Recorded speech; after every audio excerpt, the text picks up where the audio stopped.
Good morning, folks. Welcome to the Forge, day 15. We've got Edward on here. Let's freaking go. Edward, say hello to everyone. Hello, hello. Hope y'all doing well.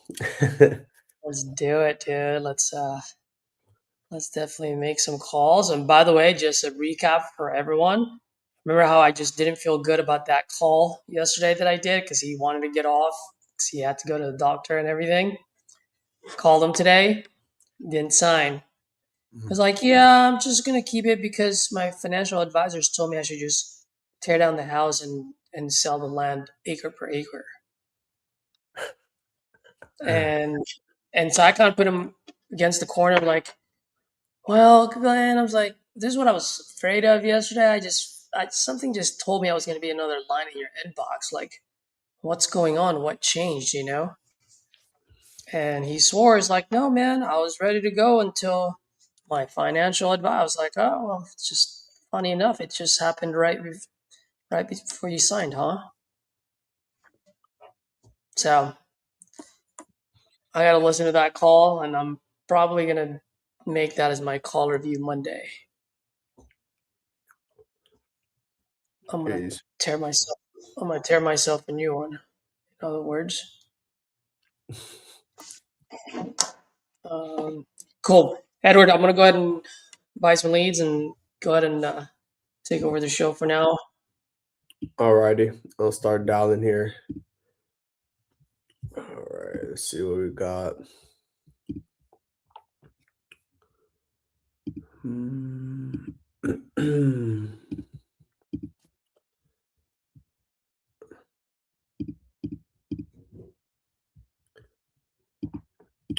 All right, I'm gonna start off by calling some of these pending contracts. We need to get them signed. One did sign this morning. Yeah. Let's see, 261.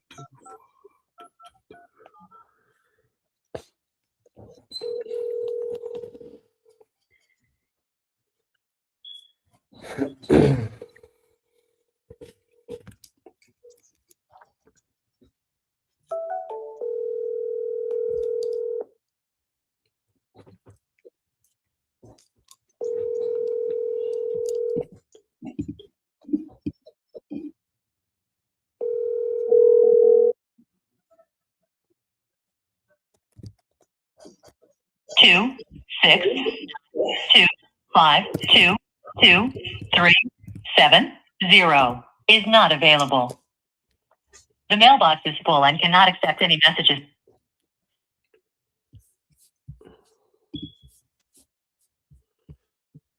Trying to figure out why my microphone's not working today.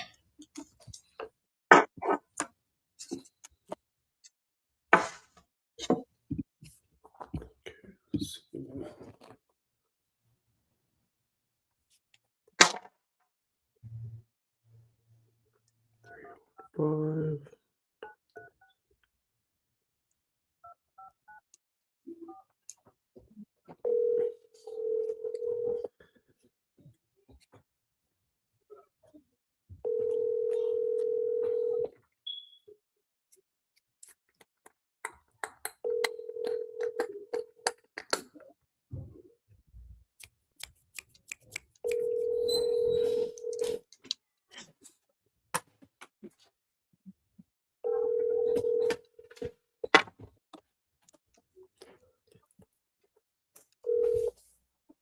The subscriber you are trying to reach is not available. Please leave your message after the tone.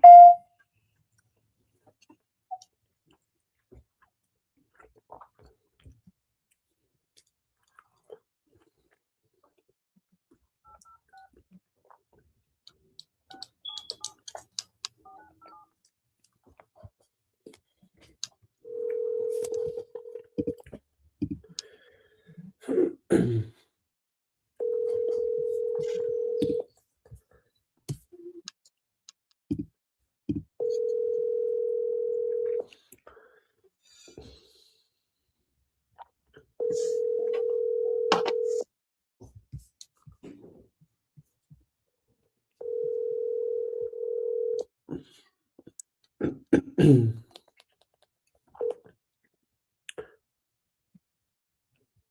leave your message for sorry, mailbox is full.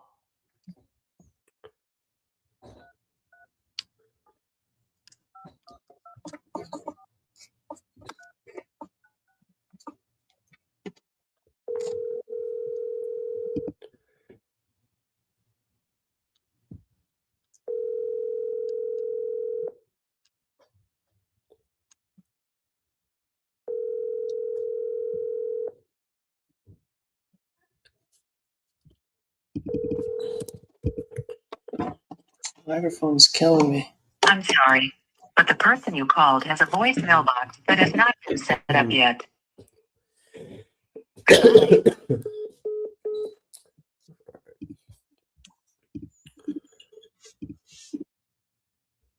have to circle back with this later.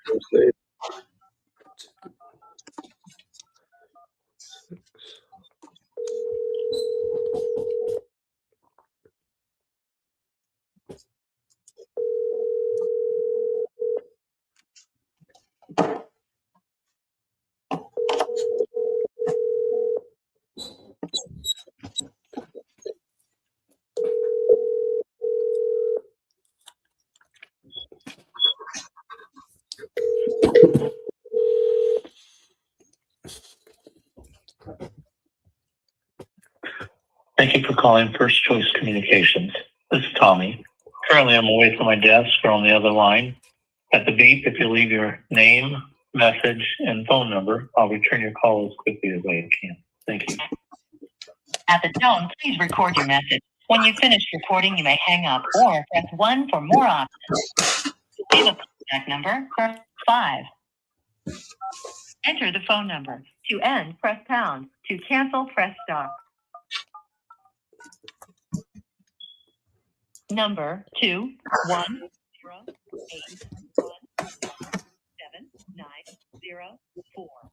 If the number is correct, press 1. To read, thank you. Your message has been. You may have.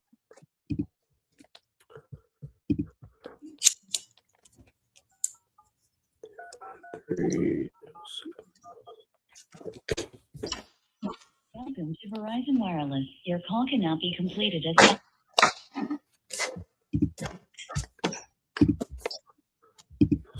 This here.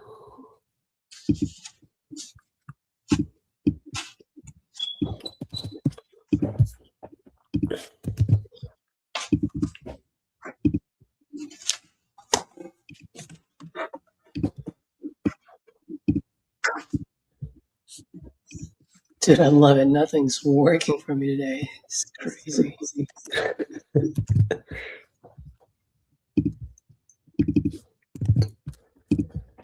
All right, let's see this one here.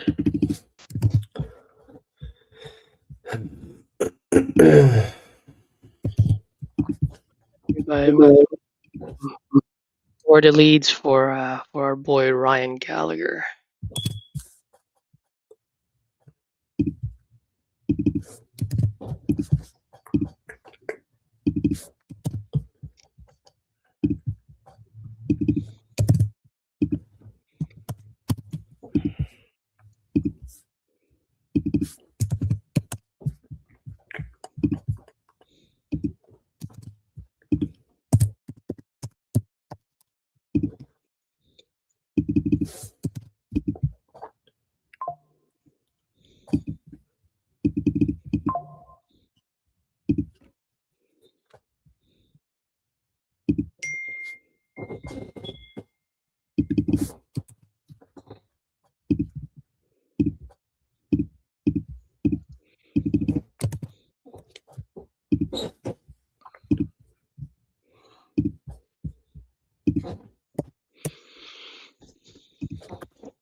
Which one is this one?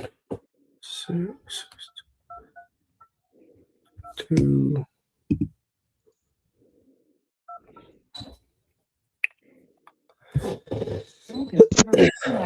Your call cannot be completed as dialed. Welcome to Verizon Wire. What's going on?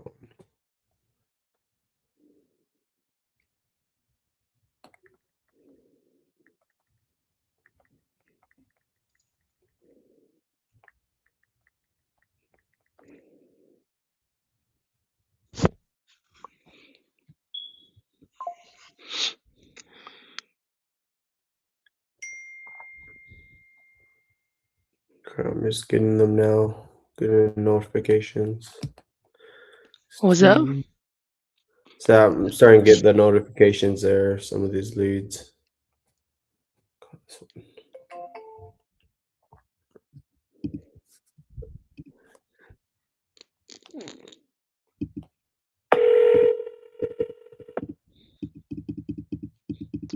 Hello. Hi, good afternoon. Is this Sammy? Who's calling? Yes, this is Edward. I was calling to follow up on an inquiry about selling a property there on Gaines Avenue. Is that something you're still considering? We still consider it, but baby, we about to get tired of these people calling and ain't doing nothing. They ain't offering us nothing. So we just about to get tired of it. Oh, well, I'm sorry to hear that. Well, hopefully we could be different here. How much were you looking to get for it? At least 30. At least 30,000.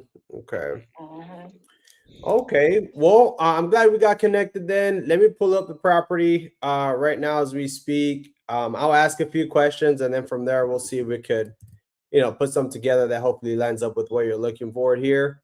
So while I try to pull it up here, can you tell me a little bit about it? Like, is it occupied, empty? What's going on with it? Everything's empty. Everything's empty. Oh, okay. How long has it been vacant for? Oh, I don't know. A little while now. A little while now, like a few years now?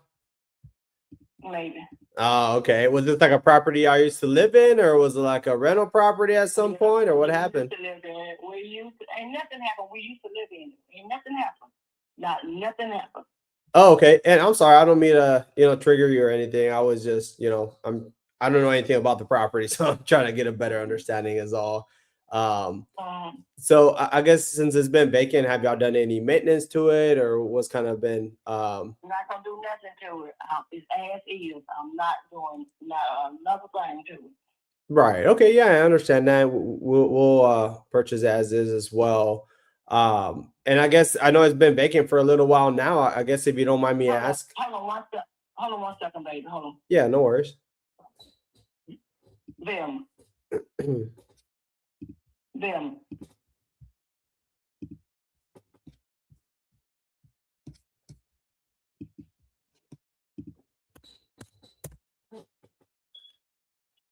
Okay. I'm back. Okay, perfect. Yeah, I was just gonna ask if you don't mind me asking. Like, I know it's been vacant for the last few years or so. I guess what came up where you figured it was maybe time to move on from the property now?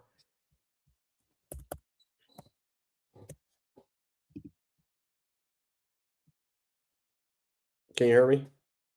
Yeah. Hello. Yeah, I was just asking. Like, I know that you mentioned the property has been vacant for a little while now. I guess what came up where you figured it was maybe time to, maybe move on from the property now? No, it's just vacant. There's no reason. So the next question you're gonna ask, why you selling? There's no reason. Mm-hmm. We just not gonna do nothing else to the house. Mm-hmm. When they had that bad ice. Mm-hmm. When they had that bad ice storm, and the ice was so heavy that it made in the back bedroom, it made the ceiling fall inside. But it's not, you can't see outside. It was just heavy, but it made the sheetrock fall on the inside in that bedroom. That's the only thing wrong with the house. Mm-hmm. And that's it. Unless the door lock is froze. The door, you know how I get on your door, yeah, and it freezes, mm-hmm. and there's a little damage to the front door. And that's it. Mm-hmm. We're just not gonna put no money in it. Other than that, it's 3 bedroom and a bathroom, and kitchen and living room and carport Mhm. and bath. Mm-hmm.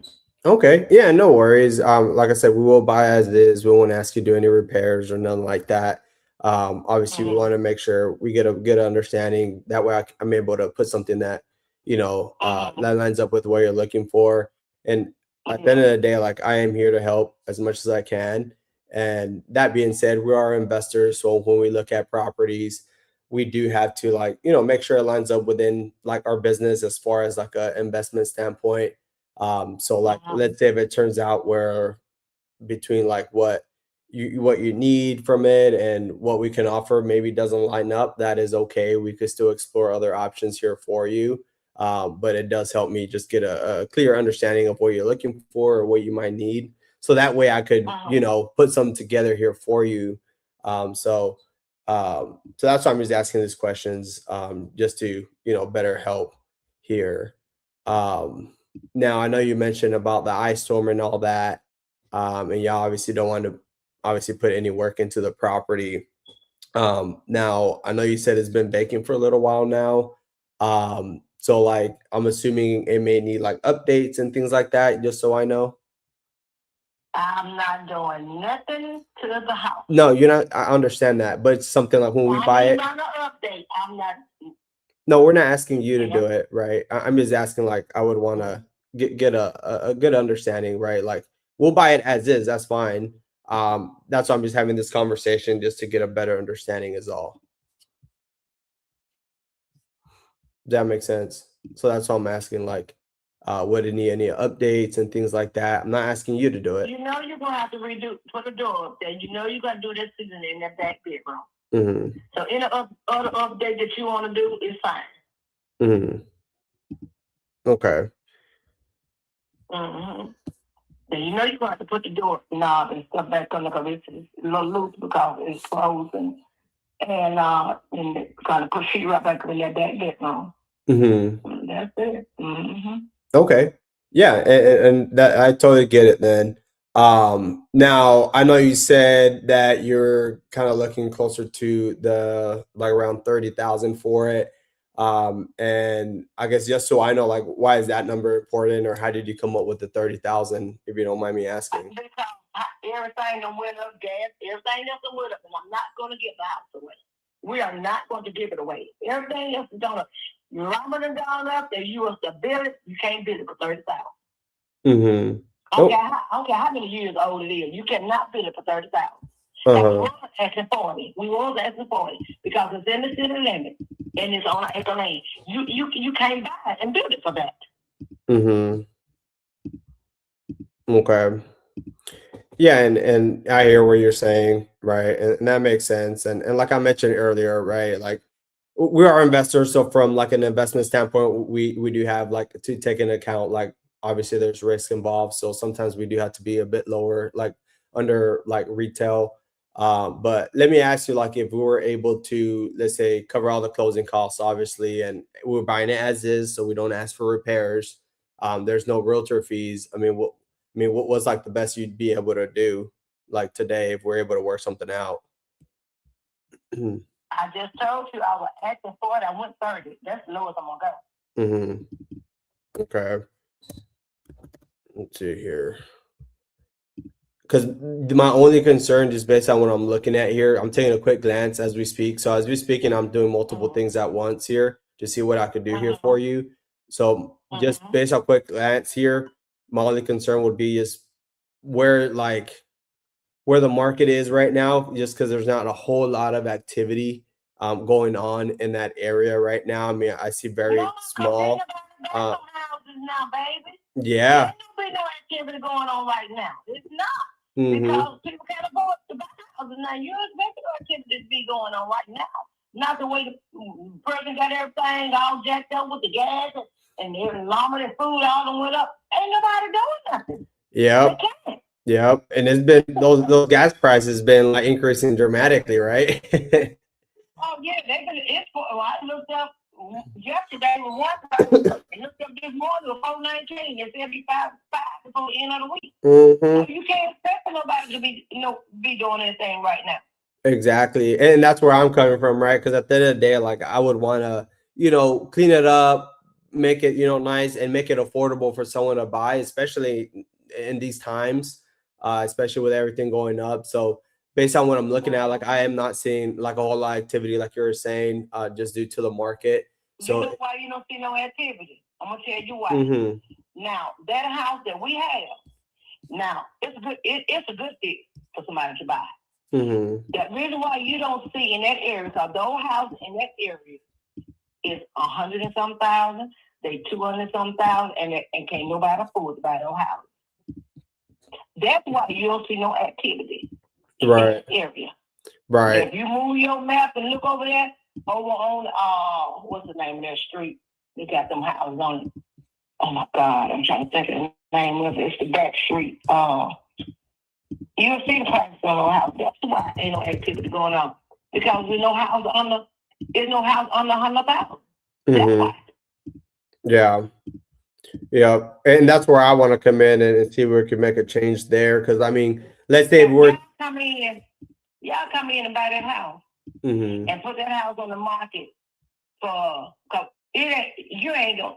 I bet to get it to where you really want it to be, you might spend, if y'all got y'all own contract or whatever, you might not even spend $5,000. You might not even spend that. You might even, unless you want to go in there and put some expensive stuff in there. Yeah. You'll spend more. But if you do the basic,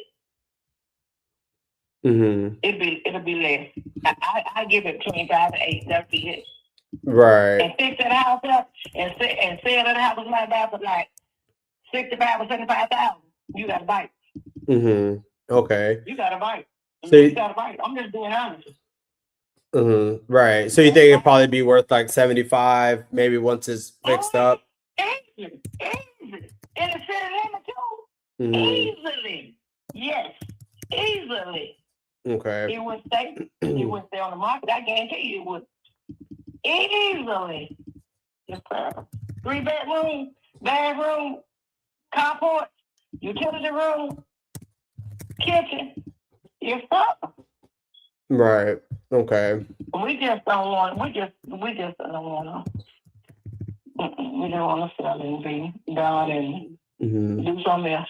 Mm-hmm. Yeah. No, I hear you. Especially having to do all that and stuff. And it seems like you have plans there. I mean, you're not gonna go to Vegas and put it all on black, are you? Or what's the plan there? What now? I said, sounds like y'all have a plan already. Obviously, I don't want to, deal with doing the work here. And like I said, it looks like y'all have some. The work, we're not planning on moving back there. Oh, okay. So y'all not even here in Mississippi. We're not planning on moving back. Okay. Well, yeah, I'm crunching some number here because, like, if you're saying it could probably be worth between 75 and 80, and you said some sheetrock work, you said something about like doors. And that's it. That's it. Okay. I repainted the walls and stuff like that. So you ain't got to do that unless you want to change the color. Mm-hmm. You might want to put some tiles on the floor. I don't know what you want to put on the floor, but yeah. Okay. Okay. Because how long ago was it when it was occupied? Like how long has it been? I don't know. I don't keep up with no time frame. When I move, I don't. Yeah. That's something I have to keep up with. Yeah, and the only reason I'm asking, because I mean, when we put it back on the market, obviously, like the new family that comes in, they're gonna want like, oh, well, I want that fresh paint, that fresh, they want new this, new that, and so you might want to change it. Right. So that's where I'm like, okay, I just trying to get a feel here because I mean, I do see it's almost 1,000 square feet. That house well known. Believe me, you put it on the market, I guarantee it won't stay. Yeah. People been trying to buy it, they ain't have no money. Yeah, because I think the only one I see is one on market for like 120. And it's in pretty good shape. I mean, it's a nice, but like you're saying, it's not moving at all. And I mean, it's pretty decent shape. That's why it ain't moving. Right. Exactly. So like saying like, let's say I did maybe do some of those touch-ups. I mean, it is about a little over 1,000 square feet there. Like if it's just like a mid rehab. 1,200. It's 12 something square feet. I'm 1200. Okay. 1,200 square feet, something like that. Okay. Yeah, because it seemed like it will be like a low end rehab if that's the case. Typically that ranges between, let's say, 15 to like $20 a square foot there. So just based on what we've done in the past, and we wouldn't like do it ourselves, so we would contract it out. So I mean, we'll probably be around the range like where we put into repairs, maybe anywhere between 20 at the most, to see if just to get it up to that value there, especially if we had to do a couple things to it. So that being said, like if it could be worth, let's say, 80 once it's on the market, so it can move quickly, and for someone to be able to, right, and for it to be affordable, right, for someone, especially in this economy, we want it to move quickly and go to someone that that is able to afford it and buy it there. So obviously we would have commissions and closing costs on the back end, which we would handle all that anyways. Minus 20 we put into it. Now we would want to get compensated, so obviously there'll be for our profit there, but we're not looking to get rich off of one deal. We just want to make sure, hey, like we're able to keep the lights on here. So when taking a look at this, like kind of breaking it down, because I think, correct me if I'm wrong, the property is paid off, right? What now? The property is paid off. It's paid off. Okay, and there's no liens or nothing like that, correct? If it was, I wouldn't bring it up to sale. Okay. Because if we're able to do all that, I mean, I am a little bit below, but I would be able to get this done out, but I would have to be closer to around 15 for it. Off of how much? 15,000. Oh, but I ain't gonna give y'all my house like that. Mm-hmm. I ain't gonna give y'all my house like that. No, Lord. Mm-hmm. I'm gonna give it to you now. Cause the house ain't in that bad of a shape. It's not. I'm gonna give it to you now. Mm-hmm. Okay, what's the value? It ain't moving. House ain't moving, but I know it worth more than that. I know that. Mm-hmm. Okay. I And put is that it on the market and let my what the car sell it for? I let anybody like that get it for 15. Mm-hmm. And is that sort of what you've been getting from other investors, I'm assuming? Now they got some of them been a little higher. Mm-hmm. Okay. And I guess like what was about those offers that you were maybe moving forward with? Well, that was a little higher than what you offered, but I still didn't. I didn't bite. Mm-hmm. I didn't bite because they were 5,000 cheaper, less. I said, I'm gonna have to get up to the park. Right. I can't get a house to go like that. Right. Okay. Yeah, I mean that would just be my only concern with just based on the market there and the economy there. I mean, there's not a whole lot of activity, so it is a little bit more of a risk factor there, and that's why I was trying to get a clear picture, what the property would need and things like that, what it could be worth. I think I mean, you're spot on your numbers there. I think it could be worth 80. Around there, and then depending on how much worker needs, I mean, you say it doesn't need anything. I'm giving me a little bit of buffer there with the 20, in case something does come up. But we're just reverse engineering the numbers there. If we do have closing costs and commissions and things like that on the back end, on top of the rehab and obviously compensation for the work, there's not a whole lot there. Like, let's say, because you were asking for 30, right? Uh-huh. Okay, and let's say we put 30, and you said it only needs 20. Let's say 20 to get to up there, and obviously we have closing costs and commissions, so that does put us where we're closer to around like once we have those expenses on top of that, we're all in around 70, right? So we could probably only list it for 80. So, and that's if everything goes perfect. You know what I mean? Does that make sense? So like I'm not trying to poke you on the eyeballs here or anything. But like I said, I mean, it would have to obviously just kind of line up there within our business just for it to make sense. But obviously I want it to make sense for you as well. But I mean, if things change where you just want to get rid of it pretty quickly and get it and know that someone will get it done, I think I get it done at 15. I just wouldn't be able to come up close to that 30, unfortunately. Okay. But Well, I appreciate the time. yeah, no, I appreciate you taking my call. And yeah, if you have any questions or anything changes, feel free to give me a call back.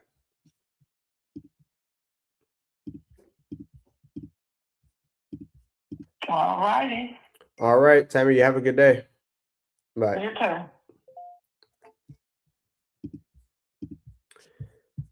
Man, I don't like the location of that one.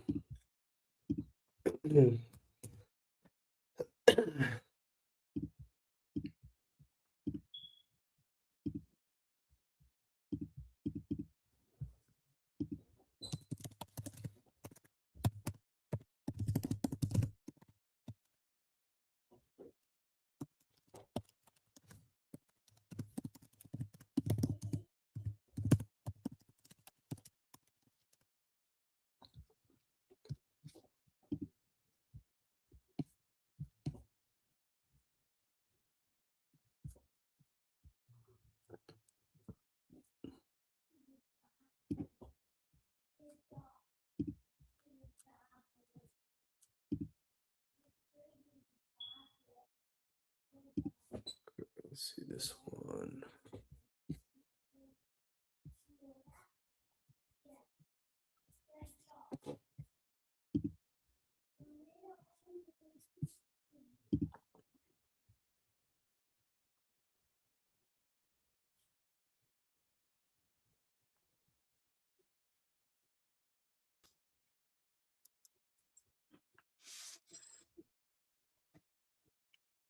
Edward, can you hear me?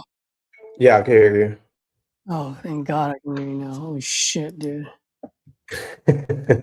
you. Were you still messing with your headphones or what? Yeah, I finally got the microphone working, and then went to my AirPods for the speakers, and it's just going back and forth. All right, character building day to day, folks. Character building day to day.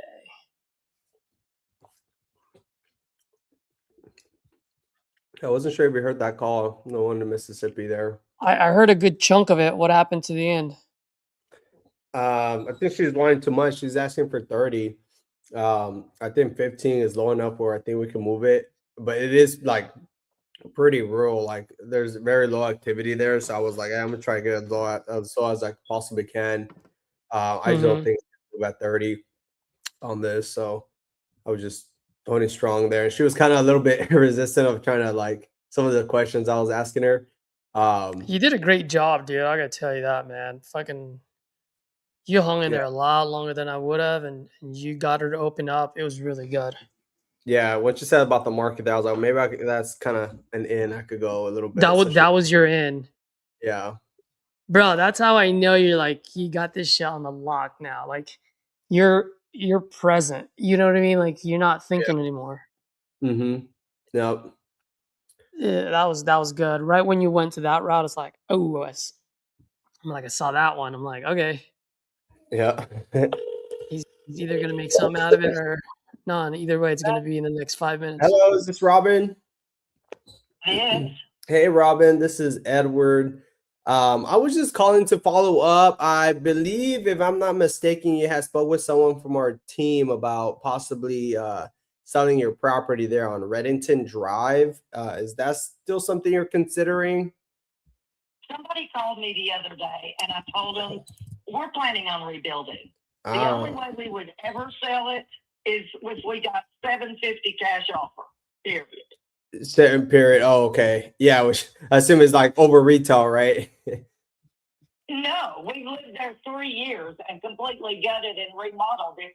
Everything we own and bought and sold over the last 40 years was invested in that property. Oh, wow.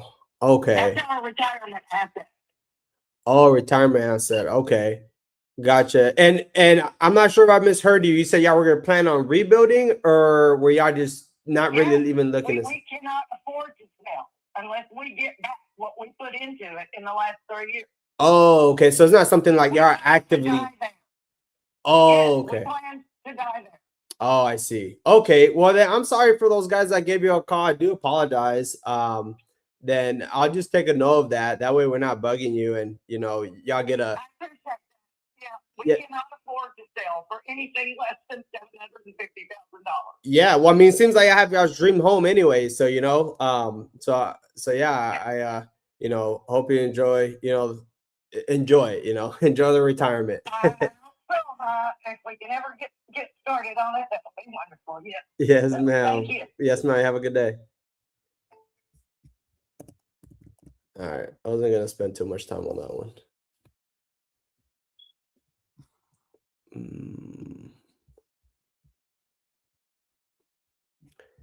Hey, Caesar, can you get a refund on that?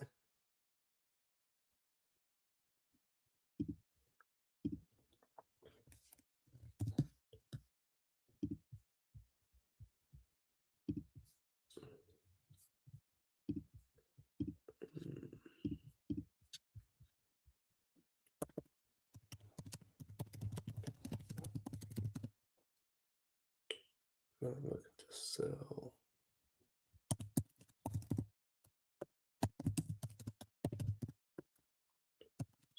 It's got a lot of the old copper and galvanized piping.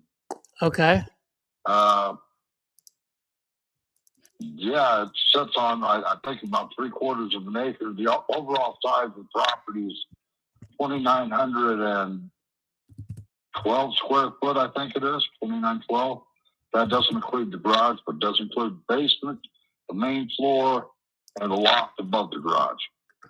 Okay. So you're saying you have a 2,912 square foot house? Is that what it is? Did I hear you correctly? Yes. Okay. Yes. And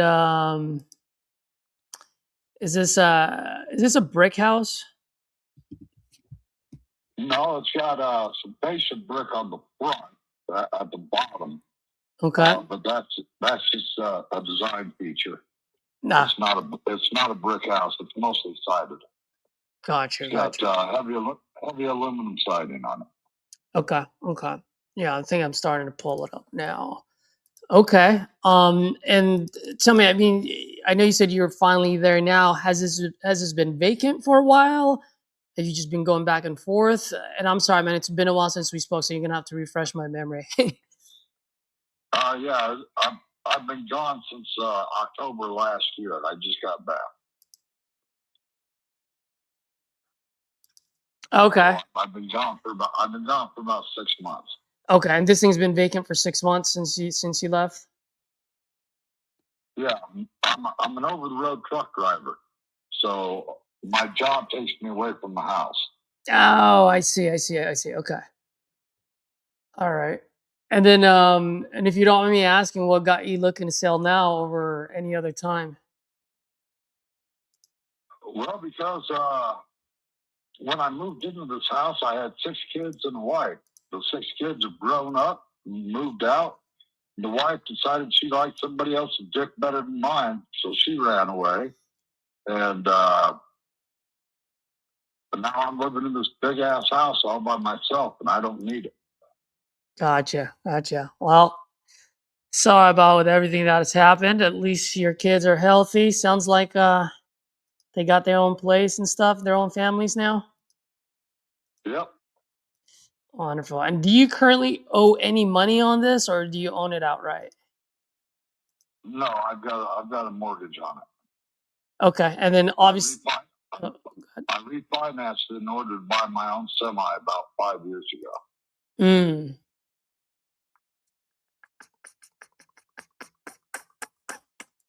okay, and then I think it's all coming back to me now. I think you, if I remember correctly, please correct me if I'm wrong. You're looking to sell this so that you can pay off the truck and then another truck, right? That was part of the intent, but I'm out of that truck now. I'm not looking to sell. I'm not looking to buy trucks. I'm not looking for anything except to move to a downsize. Just to downsize. Okay. And then and you mentioned that you still do owe money on this. So obviously if we do something here, at closing that gets paid first, right? How much do you currently owe right now? I couldn't tell you. I think it's in the 80s. It's in the 80s. Okay. And then once that's paid off, I mean, how much are you looking? How much are you needing to put in your pocket as a walk away? Well, whatever the balance is between what is owed and what we agree on. Yeah, I'm not going to tell you. I'm not going to tell you. I just need $5,000, and then you could give me $5,000 above whatever the debt is left on the house. I'm telling you what the house is worth, and I'll take half. Okay. I mean, then you guys can remodel and sell it.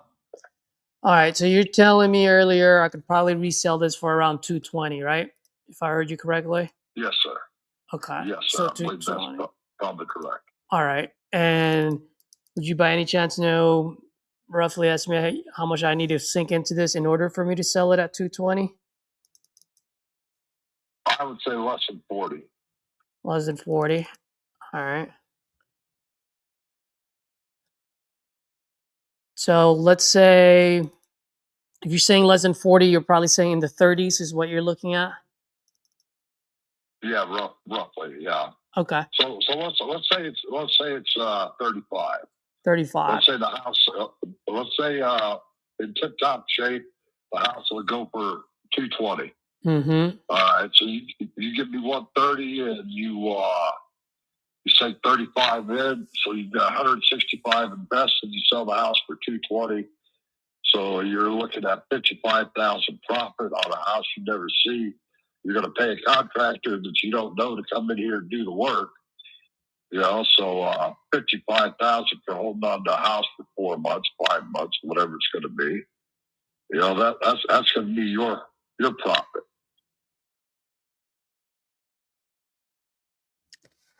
And if I do get 55,000, trust me, that is a good deal. Because I'm not trying to hit a home run. I'd like to just, if I can just get to first base and help someone out, go from point A to point B. Those are the type of deals that I love to make. So let's run your numbers, right? And like I mentioned to you in our previous calls, I do want to put as much as I absolutely can in your pocket. I just need to make sure that it's fair to my business as well. So 220 is what I can sell it for. 35 is what you're saying. If you don't mind, Mike, because I've done a lot of flips before, something always comes up. So when I hear someone say 35, for example, if you don't mind, I'd like to just give myself just a little bit of cushion just in case something comes up. Because, so that 35, I'm probably looking at anywhere between 40, maybe 45 at the absolute maximum as far as cushion goes. Does that sound fair to you? Okay, let's give that to you. That means you're still going to generate a $45,000 profit. Well, so here's the thing. If I buy this off of you at 130, I put in the $45,000 of repairs. Based on your math, you're right. The only thing is, and you know this because you're a truck driver, I don't know if you have your own business, but I have my business expenses. And I'm not going to bore you with all of this, but I've got closing costs, realtor fees when I sell it, holding costs, the whole shebang. So the 130, if I buy this off you at 130 after the repairs, my all-in number actually is $220,400. Okay. And so I'll be investing $220,000 just to lose $400. You know what I mean? It's a little tough there. And I understand your math because, most homeowner sellers don't think about the business expense, right? And I get that. So for me, like I said, I just try to do a dollar in, dollar out. So if I'm putting 35 to 45 of repairs, as long as I get anywhere between 35 to 45 as profit, I'm a happy camper. I don't need the 55 like you mentioned. I just want to make sure I can get some as close as possible to dollar in, dollar out. Does that make sense? Yeah, you want to double what you invested. Not double. I mean, if I put in the 45, I just want to get that 45 back and then just get anywhere between 30 to 45. More. Yeah. So it's just just dollar in, dollar out. That's all. Right. That's doubling. You're looking to get 90 if put in 45. Yeah, I'm just recouping my money and then just getting exactly what I put in there. Yeah. Right. Yeah. So I mean, if you owe 80, and I understand, I mean, if you're saying 35, let's say I do get my contractors to bid on it to get as low as possible. Um, and 220 is what you're saying, right? Give me 1 second. Let me just look at some of the properties in the area. I want to make sure All that right. if I can get you Yep, go more, ahead. if I can find some other houses that sold for more, I'm more than happy to help out, man. I just want to be as fair as possible, you know. Right, Um, right. And I don't want to take the money out of your pocket. So we're good, man. Do all your research. what's the bedroom bathroom count of this house again? It's got one bathroom on the main floor along with 2 bedrooms. It has one loft above the garage, which is a large bedroom, or it could be a office or something else, whatever anybody wants to make it. It's got a dedicated bedroom in the basement along with a 3/4 bath, and there's a second living room in the basement with a fireplace that could be a 4th bedroom, or actually a 5th bedroom. 2, 1, 4. Yeah, it'd be a 5th bedroom. Okay. Or it could be a second. It could be a second living room area, which is what it's currently designed to be. Okay. So if I heard you correctly, it's about a 3-2 or a 4-2, right? Did I hear you right? Well, it's at least a 4-2. It's at least a 4-2, right? Okay. Yeah, I don't know what it is about me Yeah, today, Mike, but my brain is moving freaking slow today. Usually I'm pretty quick on these things. Um, yeah. If you count the loft above the garage as a bedroom, it's got 4 dedicated bedrooms, and it's got a 1 3/4 bath. mhm.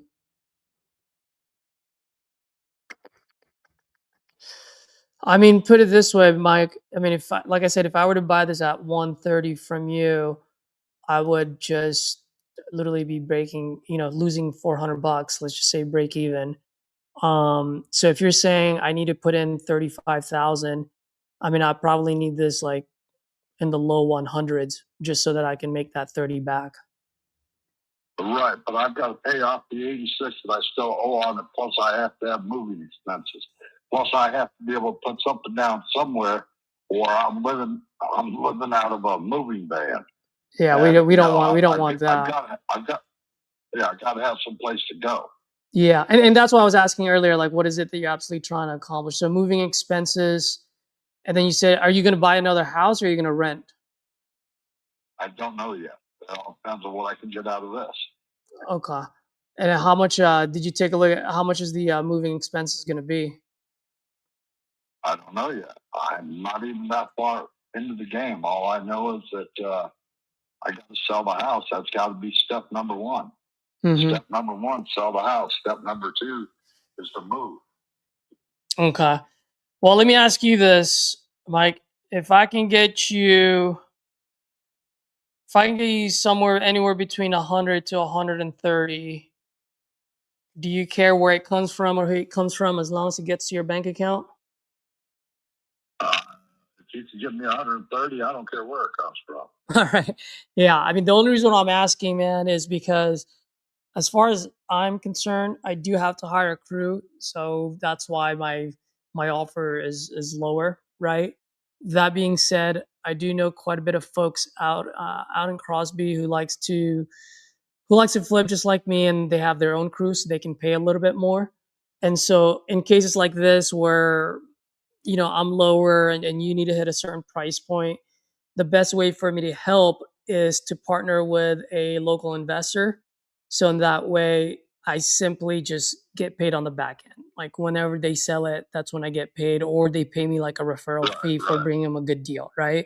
So right now, I guess what I'm trying to tell you is that instead of me buying this as an end buyer, what I want to do is just really help you out here and market this to my local partners, and they will be the end buyer. But just looking at the market in the area, and I just want to be transparent with you because I like to manage expectations and I don't like surprises. Right now, looking at it, this thing will probably move anywhere between 100 to 130. And the reason why it's such a big range that I'm giving you is one, I haven't seen any pictures yet. And then two, it really just depends on the type of rehab that's going to be done there. If they can get that as low as possible, then we can get as close as possible to 130. But if it's more on this end that I'm thinking of, like in the 40s, then it's probably going to be like in the low 100s, maybe 110. You're talking about the sale price after it's rehabbed, or are you talking about my price? No, buying it off of you. Your house will probably at its current condition, based on the way you explained it, it would, from an investor's point of view, the sweet spot, which I call the web, kind of like a spider web, the web, Right. the web there is what we call where end buyers buy. It's probably going to be between 100 to 130. So let's say you and I do business together. I don't mind sending over an agreement at 130. So at least you know that I'm doing my best to get you the highs that I absolutely can. I just want to be transparent with you that once we start getting feedback from my local guys, that it's most likely going to land between those two numbers. And if it lands between those two numbers, I guess my question to you is, will you be flexible enough to go, hey, for a quick close and you guys pay all the closing costs, I'll be flexible between 100 and 130. I will be flexible between 100 and 120. Correction. Let me rephrase that. I will be flexible between 110 and 130. Okay, 110 and 130. Okay. I mean, I don't mind. So here's what I'd like to do. I don't mind sending over an agreement with you for only 2 weeks. When I say 2 weeks, I don't mean we're going to close exactly in 2 weeks. What I mean is I'm just going to give myself 2 weeks to market it to my local partners, and this is going to be done off market, right? It's not going to go on Zillow or anything like that at all. Right. And then once we do have an end buyer, then at that point, if you need 30 days, well, actually, let me ask you, if I do get you an end buyer here, like what's the ideal timeline, ideal solution for you? What would be best? As far as getting off property, As far as getting off property, closing, like how soon do you want to close? How soon can you deliver it vacant? Like what would be best for you? Because I want to make it as convenient as possible for you. it depends. How cleaned out do you want it? Are you willing to send a crew in here to throw away all my shit? Or do you So, want it cleaned out top to bottom? so when you say cleaned out, it doesn't have to be spick and span, Mr. Clean. Because whether it's me or any of my other end buyers, we're gonna buy it as is. That being said, Right. that I'm talking about furniture, personal items that I won't be taking with me, old tools, old paintings, shit like that. yeah, if You want if it if it's if if you it's want if it's gonna take like a dumpster, if it's gonna take a dumpster or two, then that's just we're gonna just look at that as part of the cost. And so, you know, we can discuss that okay. with the end buyer, right? If the end buyer goes, hey, I'll take care of all of that, I need at this price point. If you're okay with that, then we'll do that, and you don't have to worry about it. Or if you go, no, I'll get rid of all of those, and then obviously we can drive the price up a little bit higher. You know. Okay, all right. Well, here's what I see. It's going to take me a day to get somewhere to get a large rental truck. Mm-hmm. All right. So go and get a large rental truck. It'll probably take, and prior to going to get the large rental truck, I will go through room by room. I'll pick a room every day or two rooms every day, and I'll go through it and I'll sort out what I'm keeping, what I'm not keeping, and I will try to get everything I am not keeping out of the house, whether it's in a dumpster or something else. All the stuff I am keeping, I will consolidate in the living room until such time as I've got the rental truck. That way, it's all consolidated. When I get the rental truck, I could just load everything up and get the hell out of your way. Mm-hmm. Mm-hmm. I would assume that would all take a week, maybe two. Okay. So here's what I'd like to do then. So what I'll do is I'll send over an agreement with let's just say, would you say like the end of May? Would that be good? That gives you plenty of time. Well, we're in May right now. Yeah. I could probably do that. I could probably work with that. Yeah, well, let's go at the end of May, and then obviously we can move that around, like if need be, right? If you say, "Hey, man, I need another week or so," then we can move that out. Um, and then what that does is that it at least gives me enough runway. And usually when I do this, I like to move quick, man. So within the first 10 to 14 days, I'll know exactly what we need to do, what type of hard feedback that we're getting. And then we can move accordingly. Um, so if you're cool with that, I'm more than happy to send over an agreement with you, work with you. And then just to let you know exactly how my process works is, let's say we do get that agreement between us. First thing we'll do is we'll open title, make sure title is clear. And then the second thing that we'll do is that I'll go ahead and send my local partners out there and also contractors just to get the bid, and then also to see who's going to want to buy it or partner with me on this one. And then assuming everything is good, everything that you mentioned checks out, we should be good to go within that range. If they walk in there and half the roof is gone, or the kitchen is flooded, or the foundation is screwed up, then obviously we're gonna have to protect ourselves and come back to the table, right? The point that I'm making Right. Well, is, I already told you. It needs new roof. no, I understand that. So I took notes on everything you mentioned to me: new roof, furnace, plumbing, right? So the point that I was trying to make was not here to nickel and dime folks. That said, if we go in there and it's a burned down house when it wasn't a burned down house, you know what I mean? Like, obviously we're gonna have to come back to the table. Yeah, right. Yeah. No, I get it. Yeah. But I took notes on everything that you mentioned.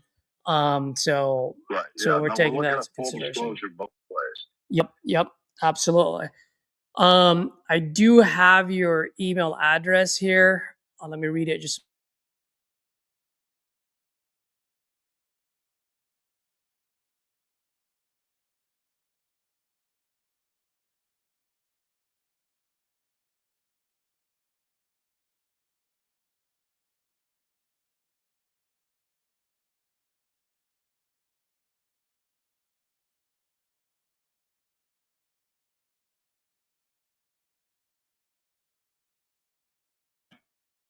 The contract you want to send over, I don't want to sign anything that's going to lock me in at this moment. I mean, I will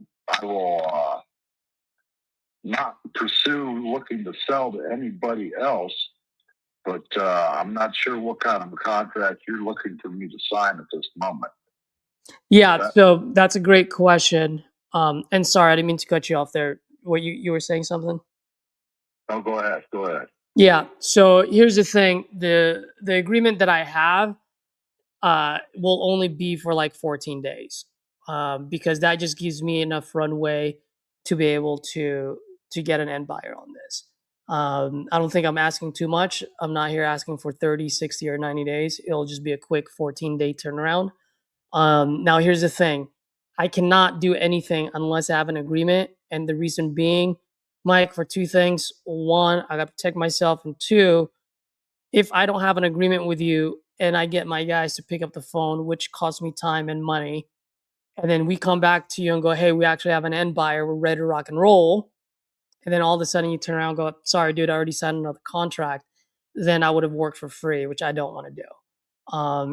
So No, I understand that, but at the same time, I don't want to sign any contract that's going to give you my house and me nothing. well, you're not giving me I anything. don't know you. What do you mean? What do you mean by that? Hold on. It's not that I don't trust you. It's that I don't know you. All right. And so I want to make sure that I'm not signing over the house by signing a contract that doesn't stipulate whether or not this is only for a duration of 2 weeks and that I retain property. Oh, 100%, Mike. Just to let you know, the contract is just saying we're looking to buy the property, right? And we have 14 days to do it. And either on the 14th day, either we, find a new closing date because we'll have an end buyer then, or we rip the contract in half. So there is no title transfers, anything like that at all, because we're still going to have to go through a title company, right? Like whether it's me or the end buyer, we're still going to make sure that title's pulled, that the title is clean, because we got to protect ourselves, and we're going to make sure that the title company protects you as the seller as well. So that contract doesn't change any ownership in any way, shape, or form. None whatsoever. It just allows me to do what I need to do in those 14 days. So I will grant you those 14 days. That's fine. So I'll send that over to you and take a look at it. Let me know if you have any concerns on it. And then if you decide to move forward with me, let's go. If not, that's okay too. I just can't do it without any type of agreement. So are you in front of your computer by any chance? I'm in front of my cell phone. Okay. Whatever you send over, send it via DocuSign or something like that I can do on my phone, because I don't have a working computer and printer here at the house right now. Yep, absolutely. You might why don't you hang on for 2 more minutes? This is going to take me 2 minutes to just input all the information, and then I'll send it over to you. I'll text it to you so you can look it over on your via text.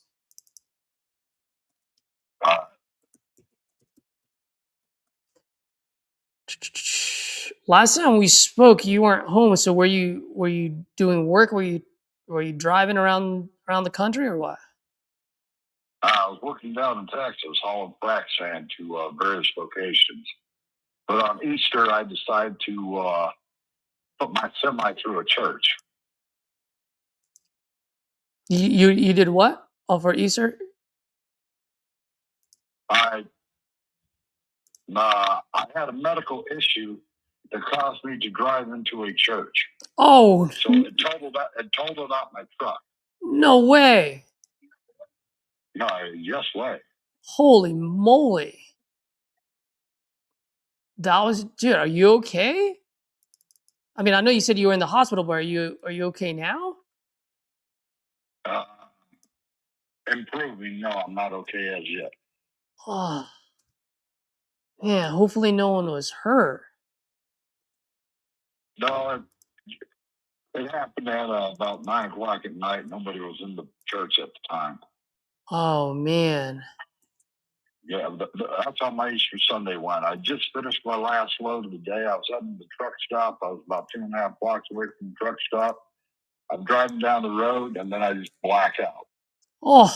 Passed out. No way. Inside of the church. Did the doctors figure out what happened, or? We're working through that now. Okay. All right. Well, brother, whether we do business or not, man, hopefully everything's as okay as it can be, and hopefully everything will turn out to good for you. I appreciate your sentiments. Absolutely. And I do mean that. I mean, I always tell folks I'm a human being first versus an investor, you know? While I'm doing this, 2 quick questions for you. One, what's access going to be like? Because I do have to send my guys out there. Would we have to like schedule, like do a quick 24-hour notice with you and schedule since you're going to be home, or what? Yeah, just give me a call and I'll meet you at the front door. Okay. All right. Perfect. And you're not going anywhere anytime soon in the next 2 weeks, are you? Well, yeah, I have medical appointments, but I mean, just let me know in advance. Yeah, I will. What I meant was you're not like moving, like you're not getting out of town or getting out of the state or anything like that. No. Okay. No. Okay, cool. Not getting out of the state. I live in Crosby. It's a small town. My medical appointments take me to Williston or Minot. But those will either be concluded in the afternoon. But if I'm given notice ahead of time, I can be here at any time. Okay. That's fine. You're what, 15, 20 minutes away, or? 15, 20 minutes away from what? No, you said something you were out of town. You were cutting in and out. I apologize. No, if you can give me advance notice, I can make sure that I'm here. I said my medical appointments, my doctors are all out of town. They're either going to be in Williston or Minot. I see. Okay. I misheard you. I got you. All right. So that's fine. We'll definitely give you like a 24-hour notice. We'll always coordinate it with you and try to make it as convenient as possible for you on that. Yes, sir. And then as far as pictures, because I will need pictures to be able to at least show it to my partners just to get a general idea. When do you think you'd be able to take some pictures and send over my way?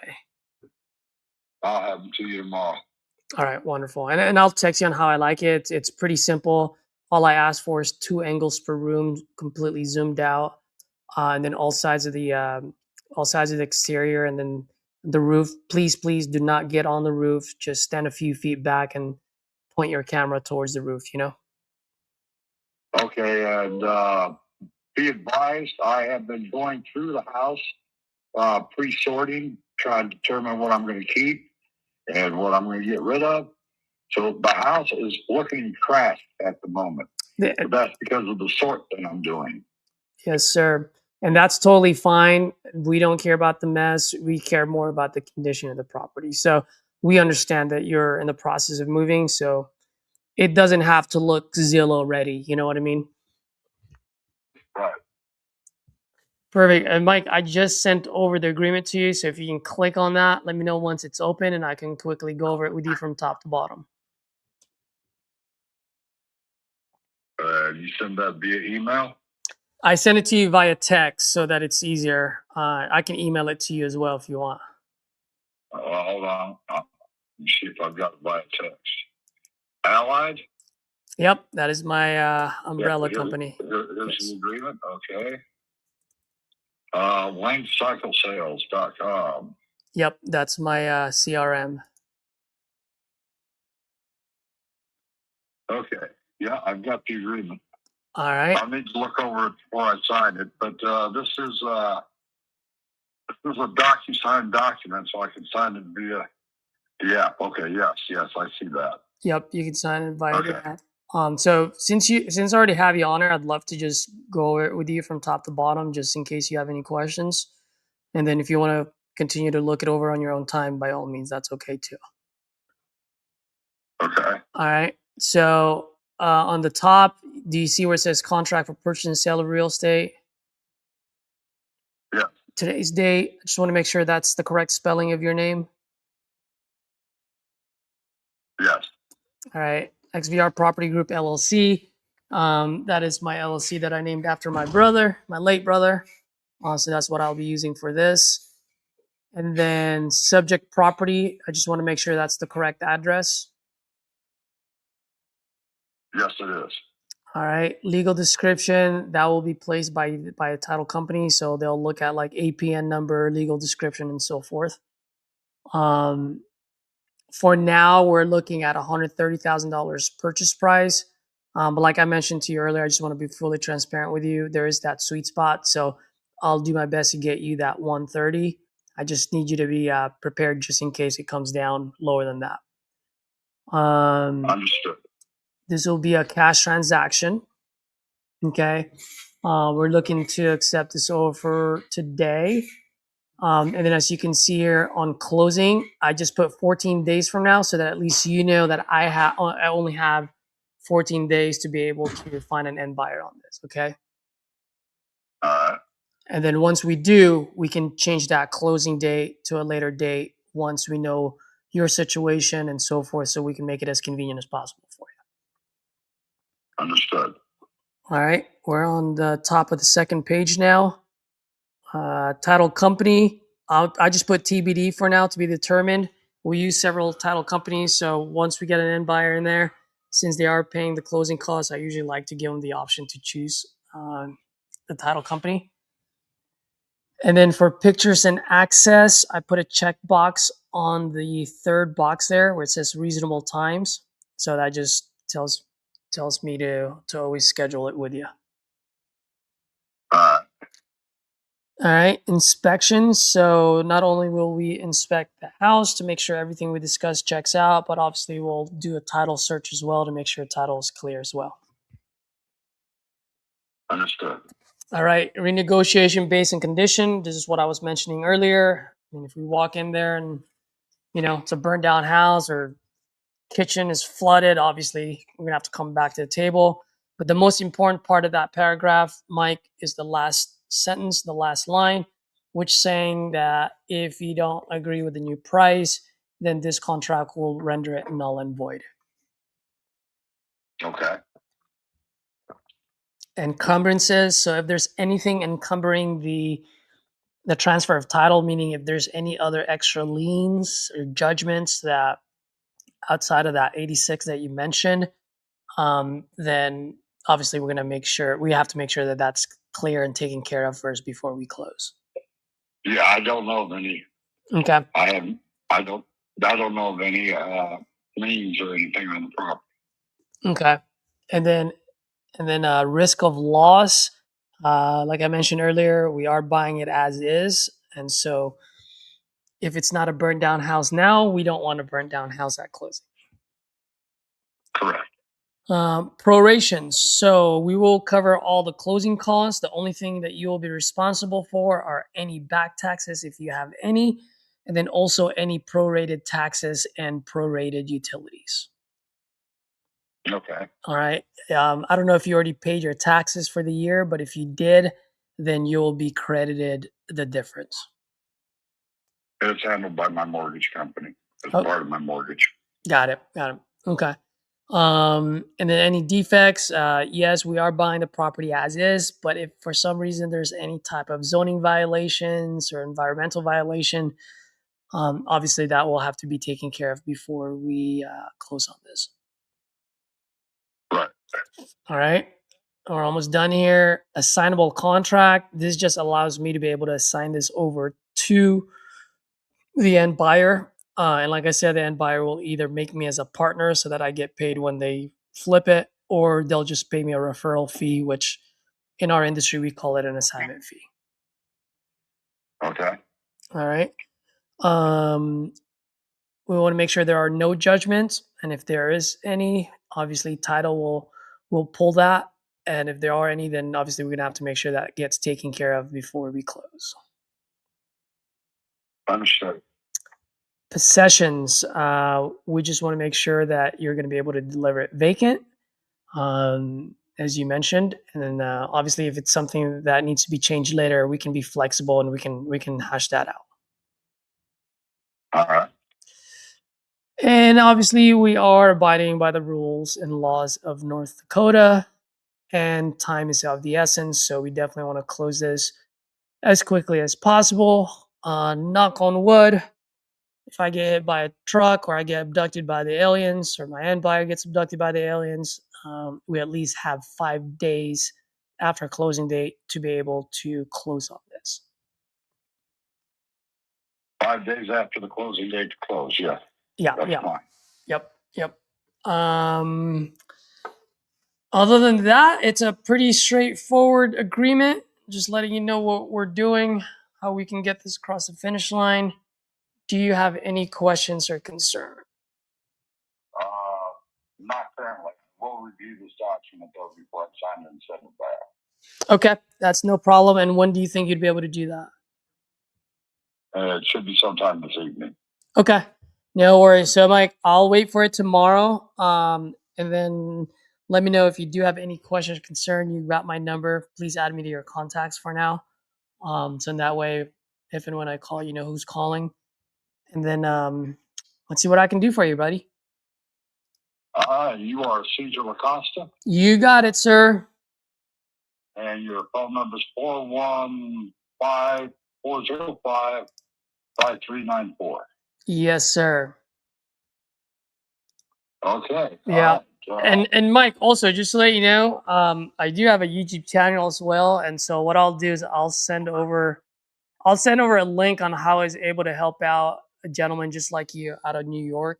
He tried moving his triplex for 2.5 years, tried 4 different realtors, couldn't move it. And then I had a chance of speaking with him and I was able to move it for him in 7 days. So I know you mentioned earlier you don't know me, so at least I just want to send that over to you so at least you know who you're dealing with and you have a face to the name. Thank you very much. I appreciate it. All right, Mike. I will talk to you tomorrow. Let me know if you have any questions should any questions arise. All right. Greatly appreciate it, sir. All right. Thanks, Mike. Bye. Thank you, sir. Bye-bye. Nice, man. Edward. That was good. I like that. Let's send this over.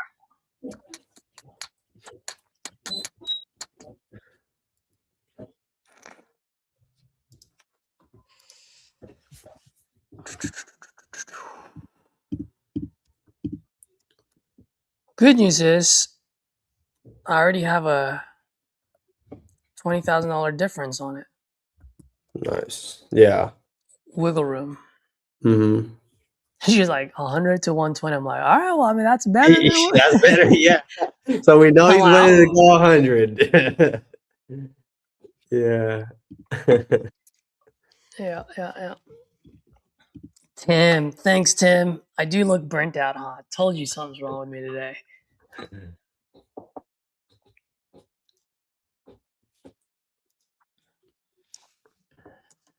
Dude, I talked to this guy back in February. Jeez. Bro, my long-term follow-up drip, bro.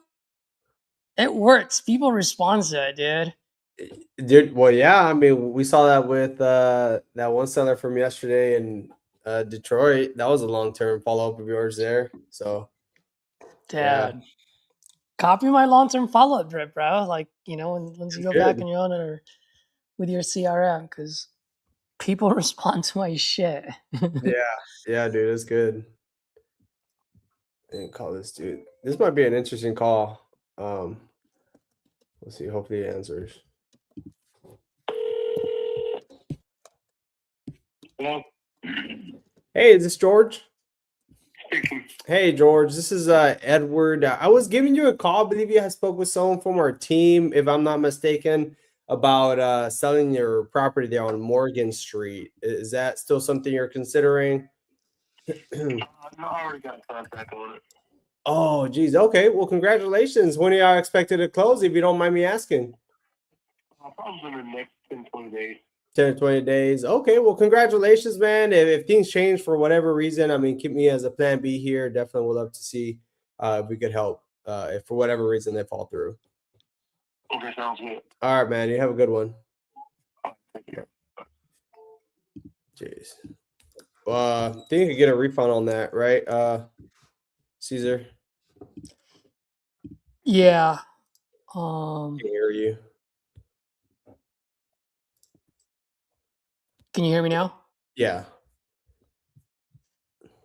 Yeah. If you can you just email me?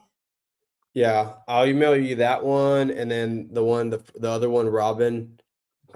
She wasn't looking to sell either. Okay. These are 2 new leads that we just bought? Yeah. Okay, cool. I'll send that over right now. Dude, did you put your name on the bucket? What bucket? Man, honestly, dude, I'm not even on Facebook. I kind of deleted or like removed my social media on my phone because it was distracting. Did you? Yeah, dude. So I only have Messenger. So sometimes I'll get on Facebook here and there, like where I had to manually, but it creates more effort, so I don't get on as All right. much. I'm gonna add you on here, all right? Okay. What is it for? RJ's going live with Jerry Norton Oh, nice. at 12:20 in 45 minutes? Oh, 40 okay. minutes? Oh, yeah. And so Okay. he's just asking who would want to be Mm. part of it. I think you didn't you do it once with RJ and Jerry? Not with Jerry. No. I've done it once with RJ. Dude, I did it once when it was like the very first time they did it. Dude. I saw the My heart. YouTube video. You were the last one, right? Dude, I know. Man. You had like this multifamily, if I'm not mistaken. It's Dude, like that's why I was so nervous, man, because I'm like, I always want to be the first one because I just want to get it over with, right? Like, Mhm.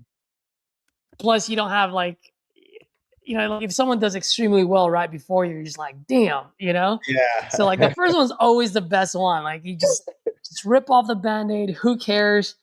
Whatever happens, happens. And then literally every single time someone came on, I was like, damn, like my heart was just thumping a little bit more. By the time it got to me, I was like nervous as fuck, dude. I was like, oh my gosh. It definitely is a little different when you're like on live and you have eyes Yeah. on. Not to mention it was like Jerry Norton. I was like, Yeah. geez, Yeah. you know? And I guess, I mean, we got used, like, I'm sure people get nervous when they're on live with RJ, right? But we're Mhm. just so used to him now. Yeah. But yeah, with Jerry, I was like, oh Yeah. Well, he was in the implementation call. I think it was last year. And I didn't Mm-hmm. want that, but it sucked because like my connection wasn't that great, or they couldn't hear the seller that much. They could hear me, but they couldn't really give me a whole lot of feedback because they couldn't hear the seller. So I was like, damn. Yeah. I think I Already remember that, yeah. under contract.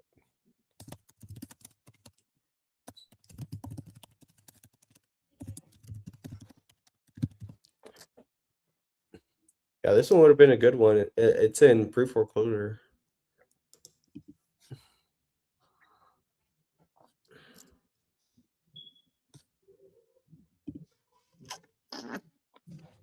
I'm gonna call this guy Alan.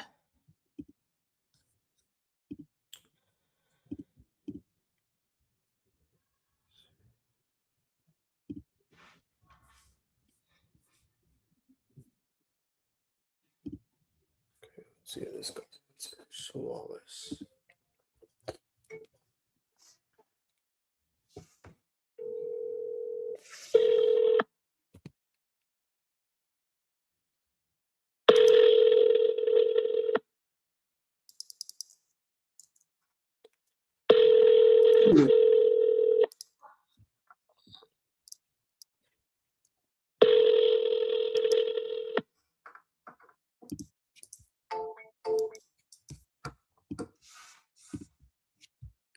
This one, Memphis, Tennessee. I tried calling him earlier. He didn't answer. I'm calling him right now again.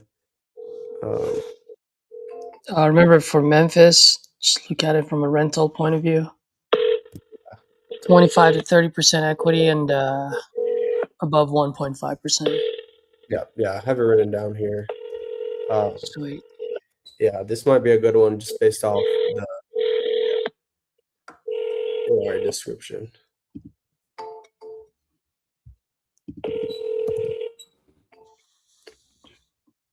Good.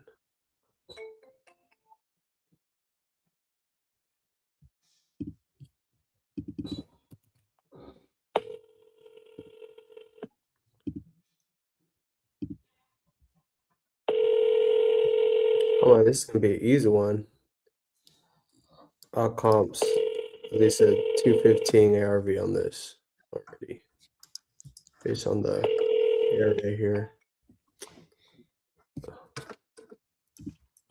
Yeah, that one says selling due to managing repairs has become difficult due to age. That's why I bought it. You saw Yeah, that? it's a really good one. Yep. That's why I bought it. I was like, yeah, let's go. Call this one, Lisa.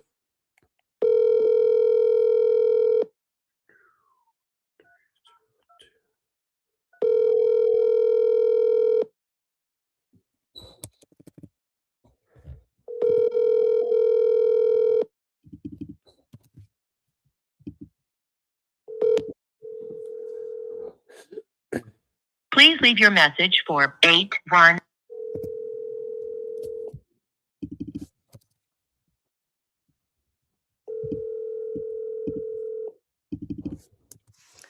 Alan, this is Caesar calling about your property. You sent me, or you responded to my text. Looks like you're still looking to sell your property on Your Palmetto call has Palm been Drive.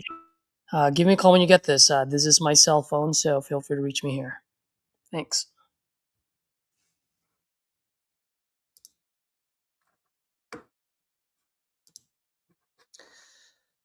me on do not disturb. Show. Sent voice memo via cell.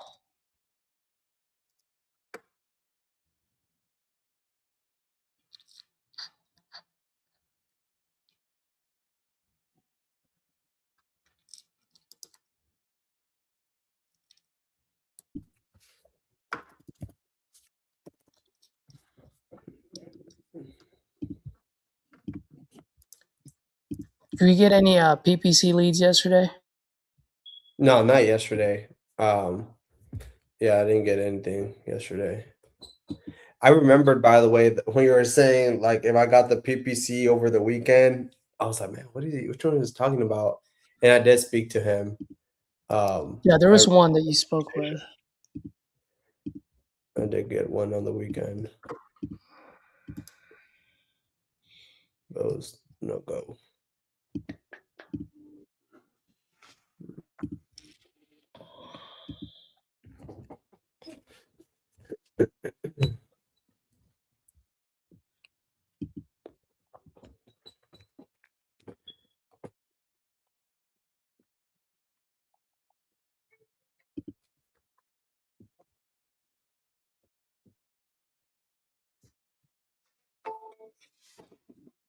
Oh, why did it not connect?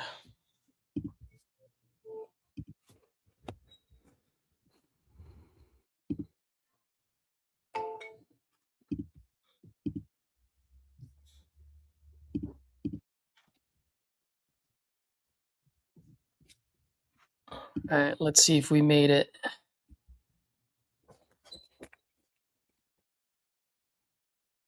Dude, I just caught it right on time, bro.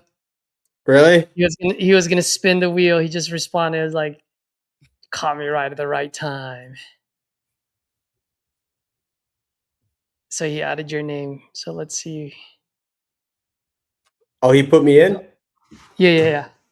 Oh, nice. Well, he put your name on the hat. So Oh, on the hat. Okay. yeah, let's see if you get called.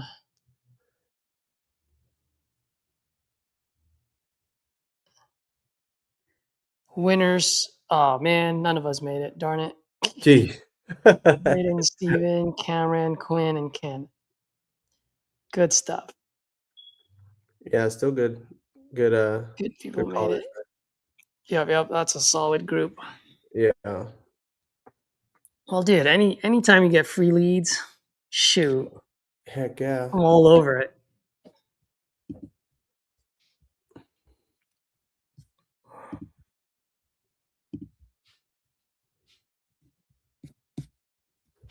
Welcome to Verizon Wireless. Your call cannot be completed as dialed. Please check the number and dial again. Announcement.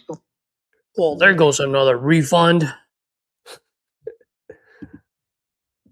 Oh shoot, calling the wrong person.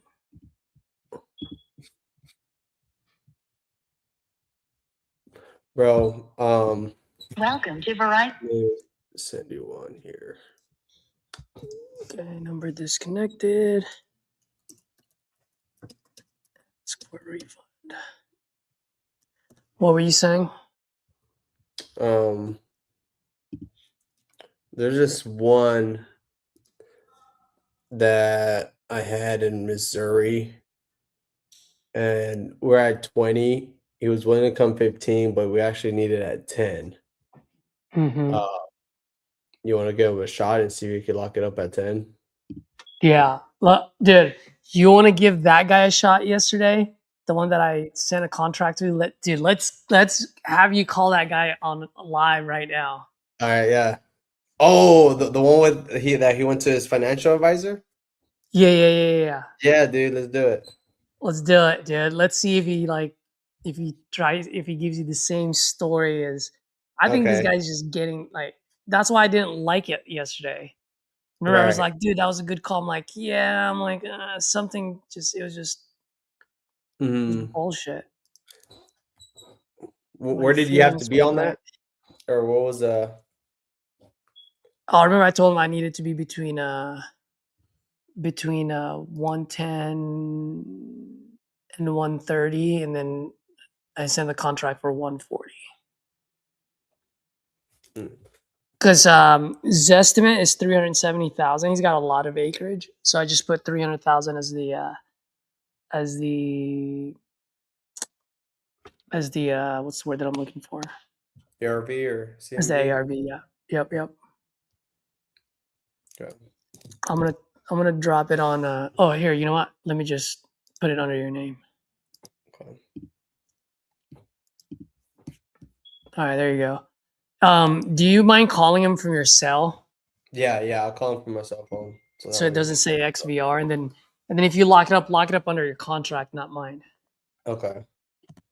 Because it's gonna be funny if you guys says the same LLC. He's gonna see it. He's like, dang, they got me. Yeah, dude, I want to listen to this. Let's go, baby. Is it? His name's Glenn. Okay, let me find it here. Contacts. I put his full name in the private chat, so if you want. Glenn Turner, right? Yep. This is gonna be good. Okay, what is this?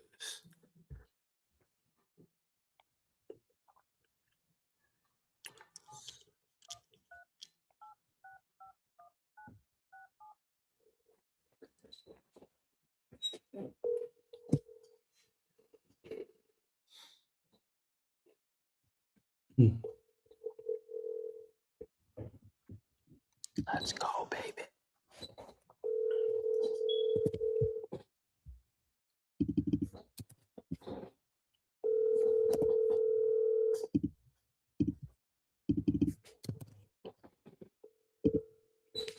Your call has been forwarded to voicemail.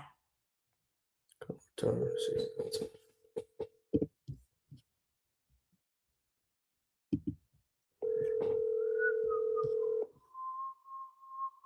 Your call has been forwarded to voicemail. The person you're trying to reach is not available. At the tone, please record your message. When you have finished. answer, but I'll keep calling him every. Darn it. Dude, that would have been a good call if he answered, right? Yeah. Let's try him again before we get off the phone. Before we get off no, live. for sure. That would be so cool.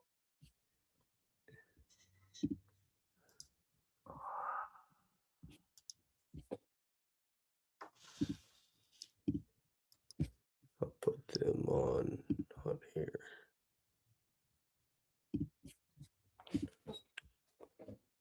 All right. Let's call these people who are investors. Let's see what happens. I'm just gonna be like, bro, I'm just gonna wholesale your property. Is that cool? He said it was good.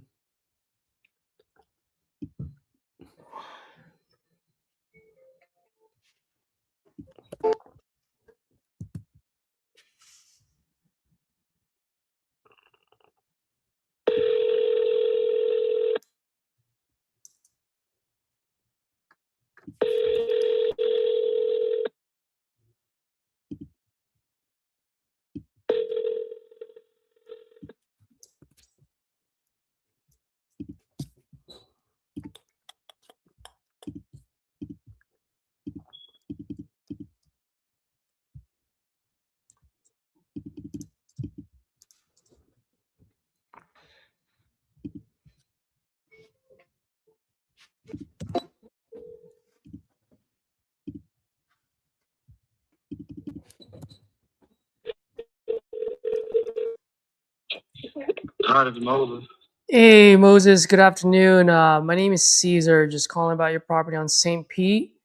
Looks like you spoke with one of my guys, or maybe even filled out a form. Are you by any chance still looking to sell that property? You a wholesaler? I am a flipper, but I do wholesale from time to time. Okay. You This isn't the typical deal that a guy like you would be looking for. This is a retail deal with some meat on the bones. okay? What do you mean And by that exactly? it's a retail deal with a little meat on the bone. It's not going to meet your 70% ARV formula and all the other stuff. And I'm not coming down to that price because I'm not desperate to sell. So, I'll just, if somebody wanted, there's not a lot of properties like this. This is going to be ideal for a burr buyer who plans on keeping this. Okay. There's scarcity involved. But I mean, for someone who's just looking for a flip with margins, there's going to be better margins out there on other properties. I understand, and thank you for that. I appreciate that. I can do the burr as well. And by the way, good news for you. I don't do the 70% because it doesn't really work as much anymore. So, I mean, how much were you looking to get for that? I mean, it sounds like you're an investor yourself. So how much were you looking to get for this, and how do we burr it out? Talk to me, and let's see if we can make something happen here. So my bottom number right this moment is 365. How much did you say? Hello? Moses, I'm losing you. Hello? Moses.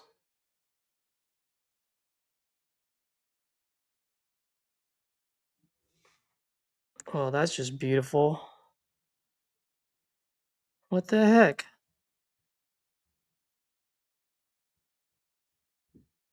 Is it because my Wi-Fi? It probably was.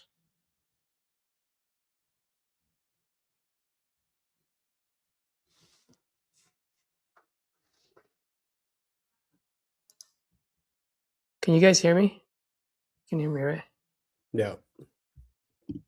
That was just beautiful, huh? Just happened right on that time. Mm-hmm.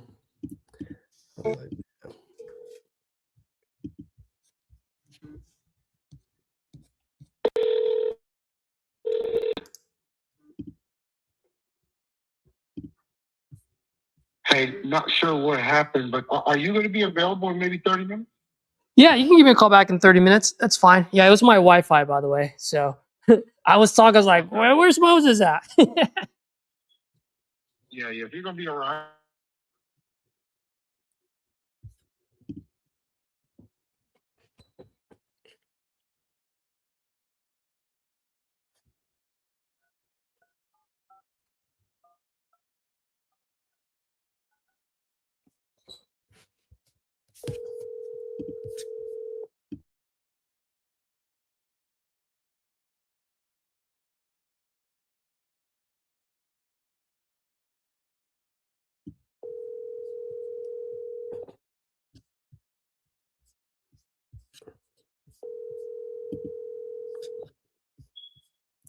I'm sorry, but the person you called has a voicemail. Did Caesar freeze, or is it just me? Oh, there it is.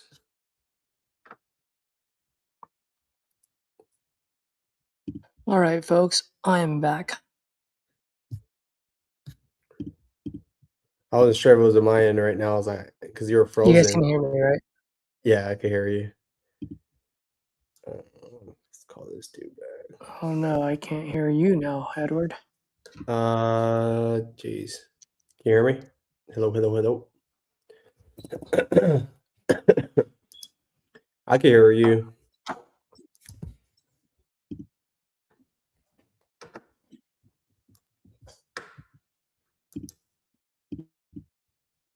Yeah, I could hear you.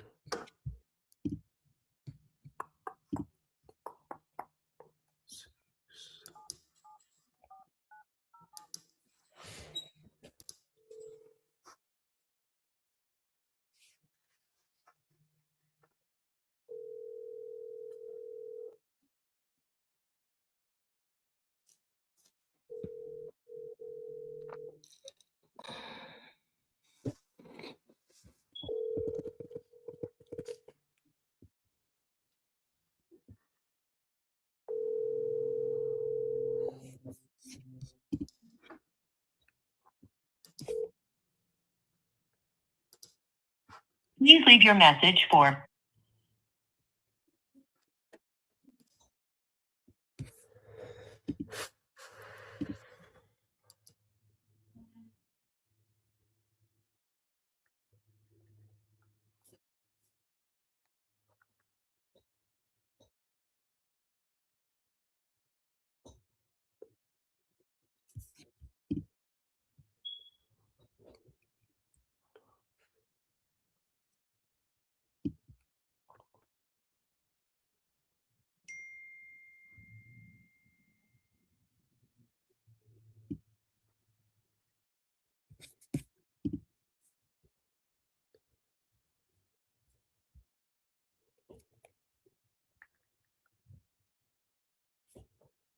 Oh. All right, Caesar will be right back. I think it's his Wi-Fi.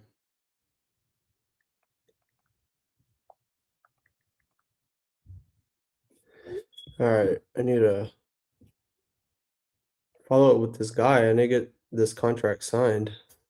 Welcome to Verizon Wireless. Your call cannot be completed. Let's see. What's wrong one?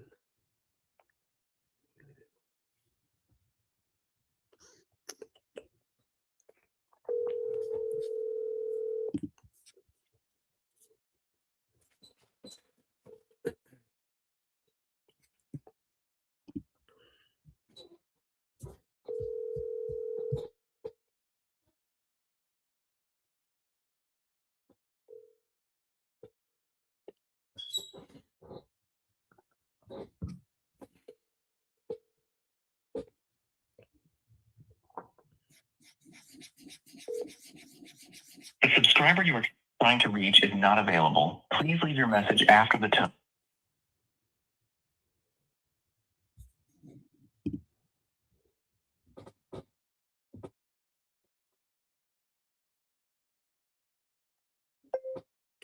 Hey, William, totally fine if the timing's not right. I just didn't want to leave you hanging. Let me know what you're thinking, question mark.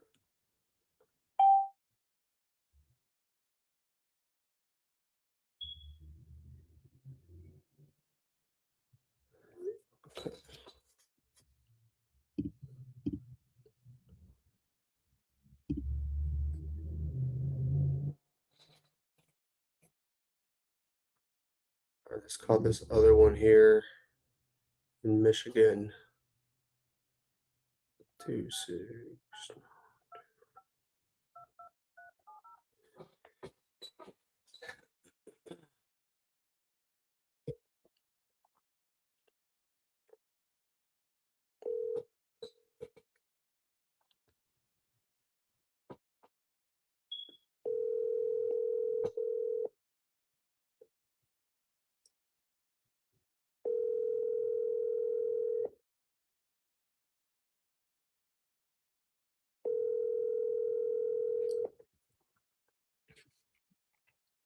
Two, 6, 9, 2. Okay,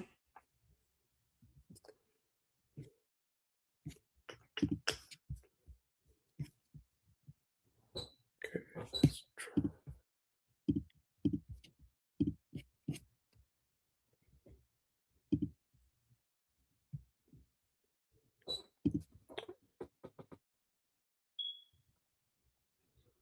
All right, we'll try this one out again.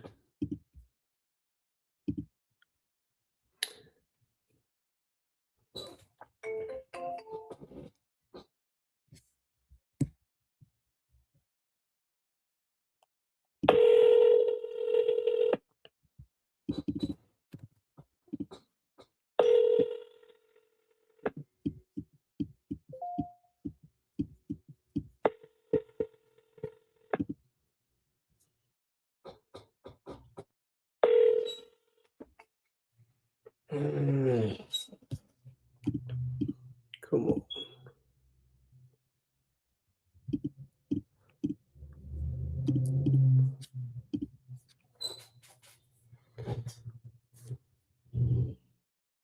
Try.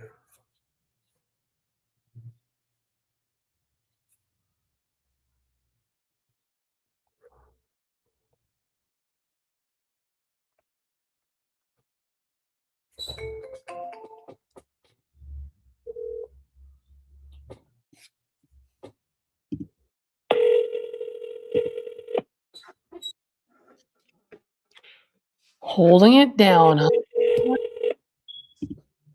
All right, he's back.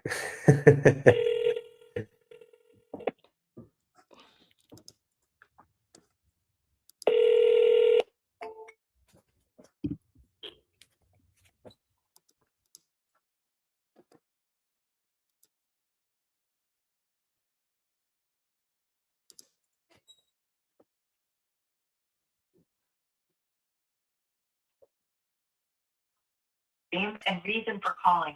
I'll see if this person is available. Hello, this is Edward. Thanks,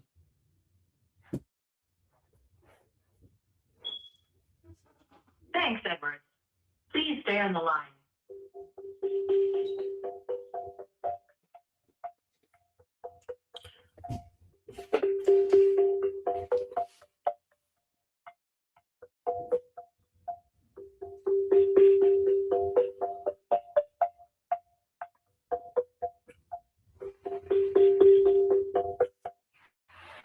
I'm sorry, this person is not available.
Edward, have you been using any of my snippets on 3, sending text 2, messages? 3, 1, 8, 4, 9, 0. Am I muted? Hello? No, I muted you because of the phone number. Oh, yeah, I have on some of the leads I've called. I'll use some of them on there. If it has like not automated, but yeah. Cool. Yeah, and if any of them like responds to your text message, I'd say 90% snippet is on there. Like someone says, "Give me your offer." Yeah. I have I like was 2 or looking at 3 them on there Yeah. to kind of get Yeah. familiar, and I was like, I see all those different ones. Yeah. Okay, I cool. was So like, oh, that's you've cool. I taken didn't a think look at about that. Yeah. Hey, you want to drop that lead that you want me to call again? Because I just hopped back on, so I don't have the. Yeah. Yeah, try him out.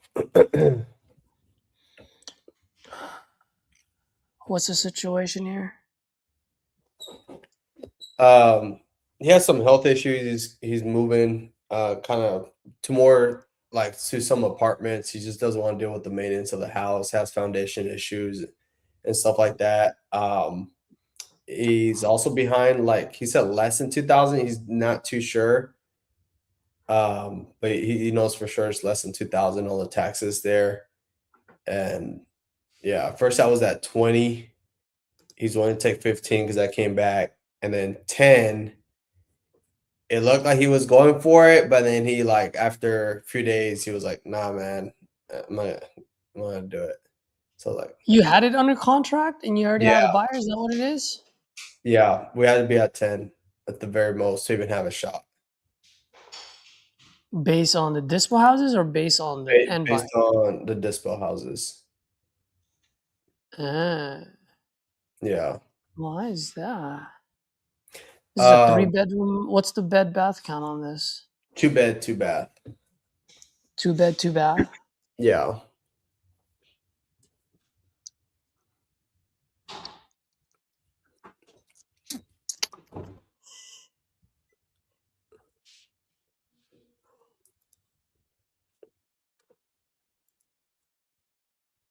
So you had it under contract, Hmm. and was it terminated or? Yeah. It was terminated. So we need at 10 at like the most to even have a chance is what the feedback was.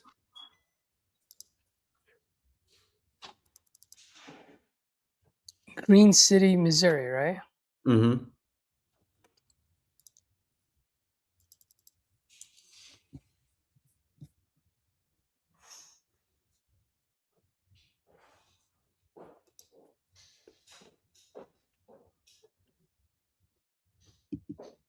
How long ago was this? Terminated. I think it was like 3 days ago, or over the 3 days weekend. ago? It was, yeah. Okay, so just very recently. Yeah. All right. The point is, we need this in the tens. Mm.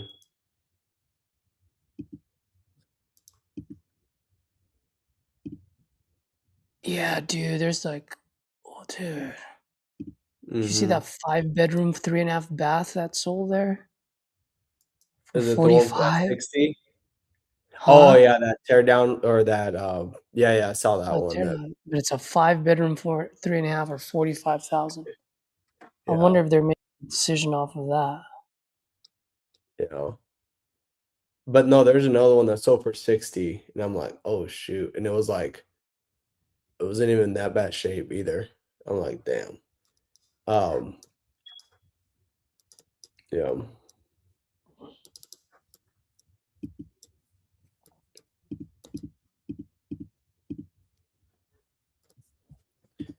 Here, let me pull it up, see which one I had. All right, I'll give this guy a call. Was it a speed to lead or? Property leads. Yeah, he put out a form. So you filled it out what, weeks ago? Yeah, a few weeks ago. Like I think it was 629.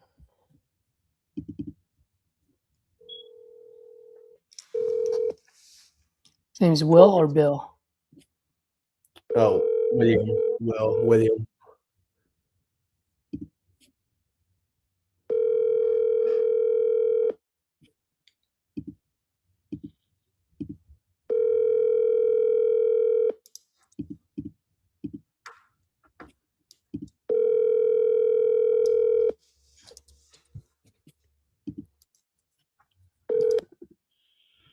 Bill Gasweiler. Nope. Sounds like his name's Bill, bro. No, it's Will. William. He said Bill. I think he said Will. Let's see. Unless that's the reason why he didn't want to give him the price for I was calling him by the wrong name. Possibly. Let's listen to his voicemail.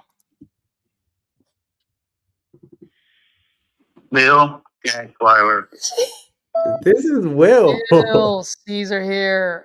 Calling about your property on Northeast. Give me a call when you get this. Looks like you're looking to sell. I'm always looking to buy in Green City. Okay, bye. What? He said Bill, bro. He did not say Will. Huh? I'm sure it's Will. Fine. It's Will. It's a 2-2. Yeah, there's a 2-1 that sold for 60,000. Yeah. Great condition. Mm-hmm. So about 70,000 would be the ARV then. Is that what you guys thinking? Mm-hmm.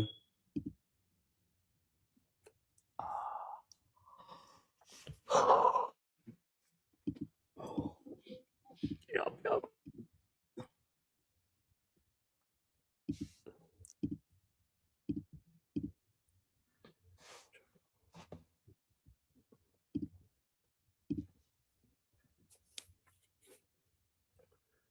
Underscore.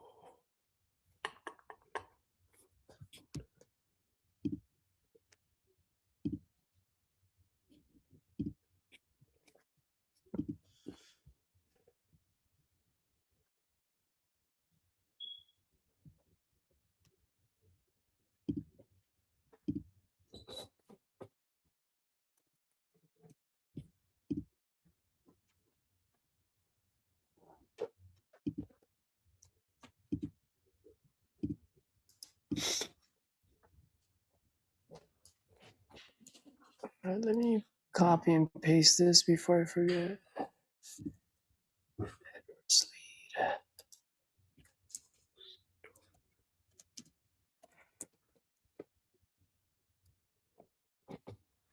Let me call that dude Glenn back. Yeah, let's go, dude. It's gonna be a good one.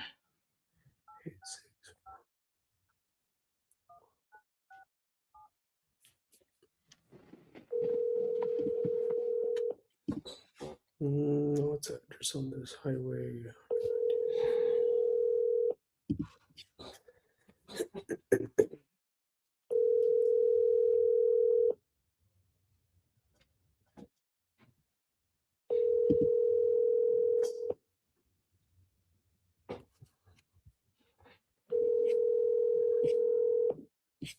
Your call has been forwarded to voicemail. The person you're trying to reach is not available. At the tone, please record your message. When you have finished.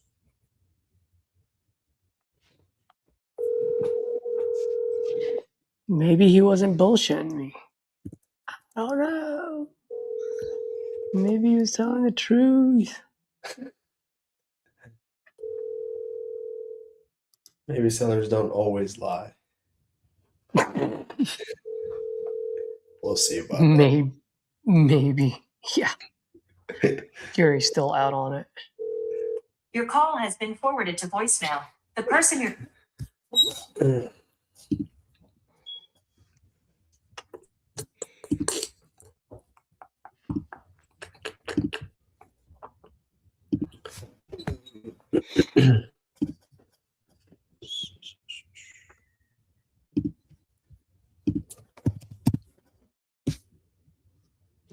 Someone just called me.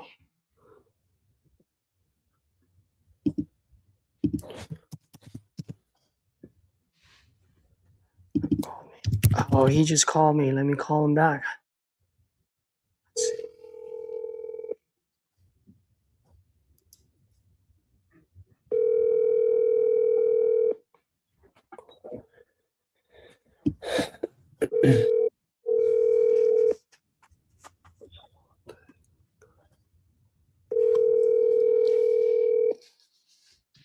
Listen to this one, Edward.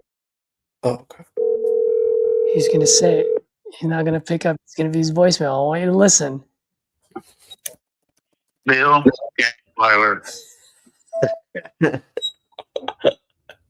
Did he not say Bill? Are you Yeah, still saying it's Will? that it does sound like he said Bill. I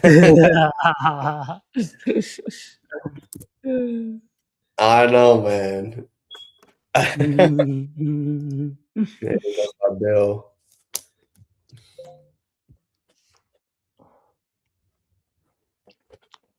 Let's buy some more leads.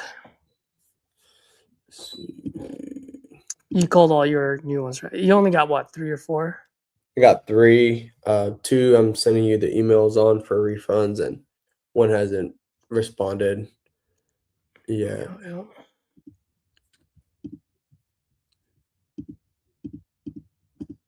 Rockford, Illinois.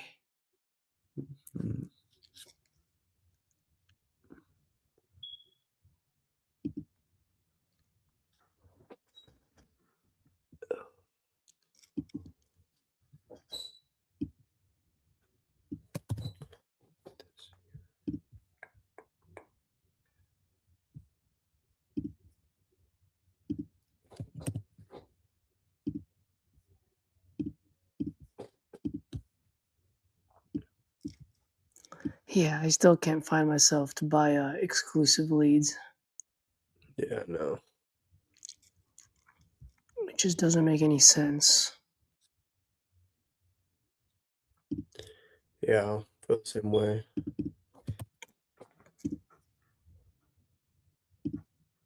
I was only doing it on property leads nationwide because they're $30. Yeah.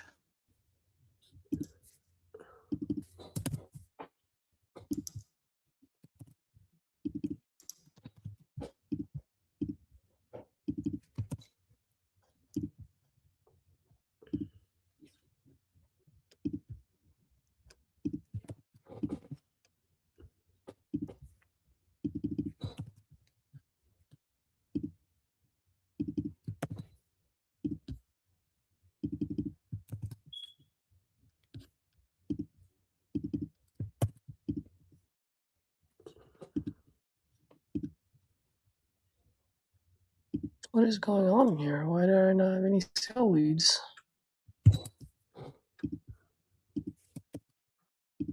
The heck?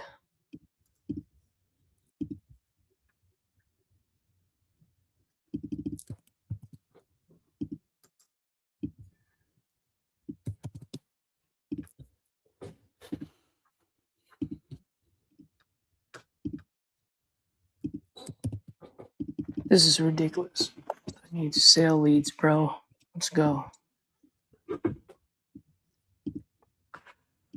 Nolens, Louisiana. Homeowners looking to sell 2 rental properties, showing that they have owned them for 25 years. I'd like to sell as soon as possible due to wanting to step away from managing.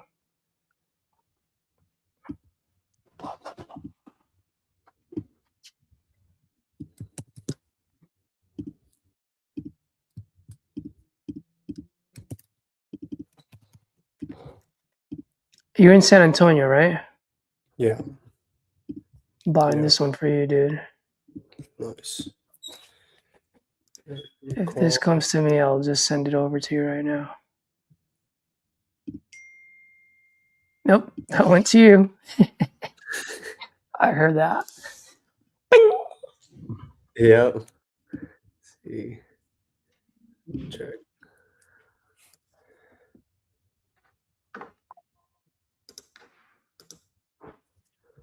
Okay, let me call one here that I got.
Let's go. Oh, I know where this street is at. Essex. Is it good or bad? I already like that area.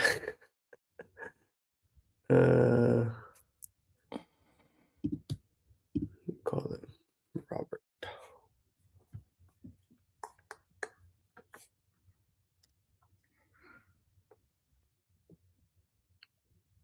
Augusta, Georgia. Let's call this one.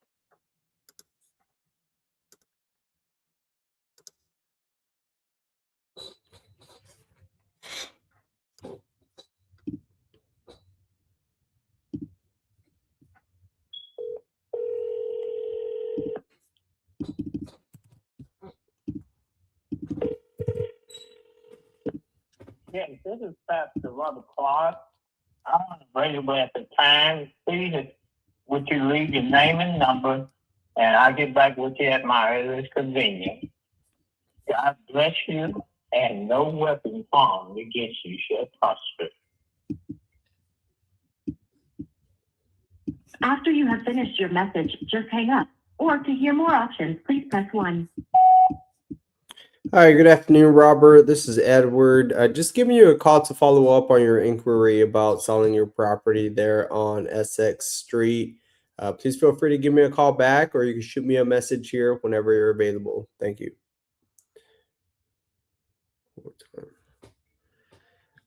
Man, I already don't like this one, man. It's like right next to the church, and like there is not so good. Hi, good afternoon. Is this Robert? Yeah. Hey, Robert. I just had a call earlier. Just wanted to reach out to you. I believe you had inquired about selling a property there on Essex Street.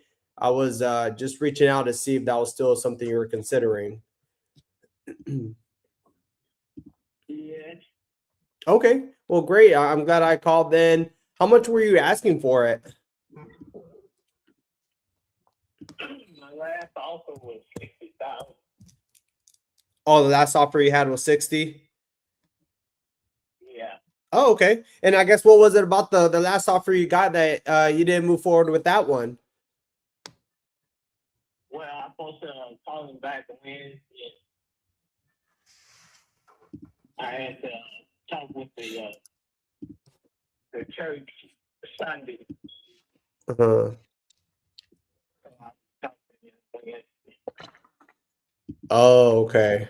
Okay. Oh, so it sounds like this is like a church-owned property, and you might be just the executor. Am I correct? The pastor.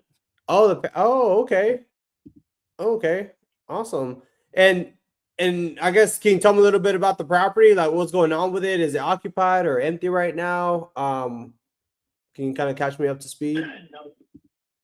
Yeah, it's empty right now. We had a house on the property and nobody lived in it since 2011.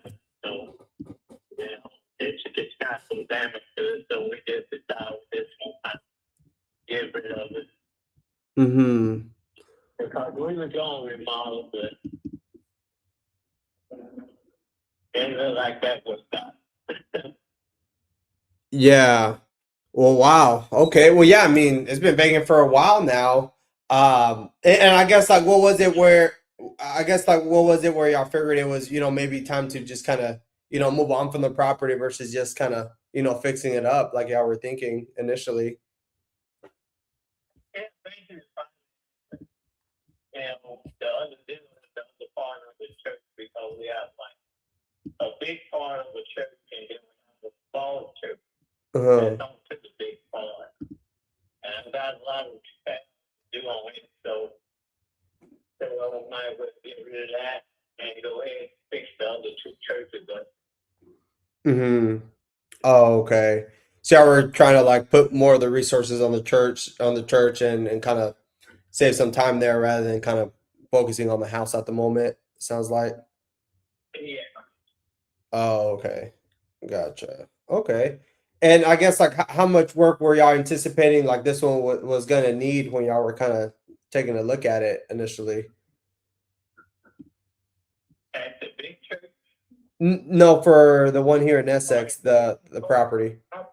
Yes, sir. At the property, we basically just gonna remodel from the ground up because we got old cedar posts on the house, and basically what they're going with now is the concrete poles. Oh. Basically gonna build someone and expand it out, make a bigger house. Mm-hmm. We're gonna go up with it, go back with it. Kind of like the new houses they building it. Little duplex apartment things with the 2 stories, 3 stories. Mm-hmm. Yeah, we was basically on planning on doing something like that. Kind of have maybe like a transitional house or something, but that didn't work out with the finances of other churches. Mm-hmm. Oh, okay. Okay. And I guess like if you don't mind me asking, what's stopping y'all from just kind of waiting and kind of finishing off like the other churches versus just kind of waiting a little bit and to like fix this one up? Yeah, we kind of just basically waiting and probably to use basically most of that money to go towards the big church. Hmm. Oh, okay. So is that like right now costing y'all anything like by just holding it? No, I was asking. So is it costing y'all like any like money just holding on to the property while it just sits there? No, no, we own all of the property. We don't have no taxes and nothing, so we tax it in. Mm-hmm. You know, we just keeping up with it. We have to maintain, keep up with it, and all that type of stuff. Mm-hmm. Basically. Oh, okay. Okay. So it sounds like the most important thing at this point is kind of like not having to spend the time of like the maintenance and just having it there or like and just pretty much dealing with it. Sounds like. Yeah. Oh, okay. I see. Okay. And I guess like, well, because for us, like I'm just here to help however I can. I am here in San Antonio. We are investors, so when we look at properties, we do just have to make sure, like it lines up with our business as far as like from like an investment standpoint, which seems like it would make a good fit for us. Now, like let's say if it turns out with like based on what y'all need and what y'all are looking for, maybe let's say with an offer it doesn't like maybe line up, that's okay. We could still see if we could figure something out to make some work here. So it does help me kind of get a better understanding of what y'all looking for and what y'all may need, just for me to make something work here. So I guess like to see how I might be able to help here. I guess what are y'all ultimately looking to accomplish, or what's like the ideal outcome that you're looking for? Well, basically, I would, in a general outlook, I would like to really just sell all 5 properties together and relocate. That's what my basic plan was. Mhm. Oh, okay. Where are you relocating to? If I can get all 5 of the properties sold together and we relocate, that was my mission. Your initial. Oh, okay. And I guess like where are y'all relocating to, if you don't mind me asking? In the countryside. Oh, nice. Were y'all planning on building like another church out there? Yeah, we're planning on building update kind of modern church. It's not so much as like our churches. It's precast walls, concrete. And I say it's a job with those concrete walls. There ain't nothing on the wall. Basically, screw something in the wall and then. Hmm. Wow. Yeah, no, that makes sense. And I guess like, I mean, how much? And I'm just because I'm curious, like, I guess like building like a church like that, what is that like ballpark? What is that costing y'all to build one like that out there in the country? Well, we just was discussing it. You haven't really laid down any plans, talk to any big builders, anything like that yet. Uh. Oh, okay. Did y'all have like a figure or a budget y'all were trying to stay within? For all 5 properties. Right. Oh, you mean to build? Right. Correct. Like to build it. Like, did y'all have like a price range y'all were looking for? Like as far as like to build one that you are trying to stay within? No, not yet. We haven't really got that far. Mm-hmm. And it was suggested and it was a good idea, but we haven't really got that far. Mm-hmm. Okay. Okay. And I guess because like right now I am trying to see what I could do here at the end of the day and see how I'm able to help in the best way possible. Because I mean, it sounds like as far as would y'all be just be looking for like something where y'all just be pretty much quick and easy and just have some cash in hand and be done with it, or what would y'all ultimately be looking for? Yeah, that's what our basic plan is. Mm-hmm. Is cash down the property and and rebuild, relocate. Okay. Get a note after we have paid for all of that. Mm-hmm. We're not trying to get a building while we have this church note. Uh-huh. Okay. Let's see here. And I know it sounds like you would still have to go back to, let's say, like with the church when you sell this one. I mean, is it somewhere where y'all have already decided where y'all would want to be at? Like if y'all were to, sell it as is, y'all don't have to do the work or just pretty much be done with it. Yeah, kind of something like that. Okay. And what were y'all at? All we have. Right. You mean the church location? No. I was saying, because it sounded like the last offer you got sounded like you were gonna get back with the church, and kind of figure some stuff out there. I wasn't sure if you already had discussed something prior to, even getting an offer where y'all had to be at, or like what would y'all had to kind of. No, I mean we got time. We're not in rush to what we did. Mm-hmm. We kind of basically found out and see what what's best for the church, the body of selling the property is hopefully relocate and a very outpost place where they have got land, simple church buildings like they be building, and they're settling in now, Mm-hmm. and we're probably that's why I'm saying we was basically, if they said wanted to just get rid of all of it, hold to some maybe big real estate, but about a few people gave us offer on 1410 as just that one area of property. Mm-hmm. And I was telling them, well, basically we have to look at the whole as a whole and just set it all together because they're doing a lot of investment around there, like multitude a little complex housing, apartment units.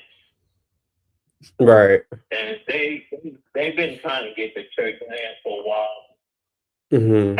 We ain't really been interested, so I kind of convinced them on that. Hey, it's basically getting to the point to where I would rather relocate, pick up and move on the outskirts of San Antonio somewhere, find nice piece of land, have the church built, and go from there.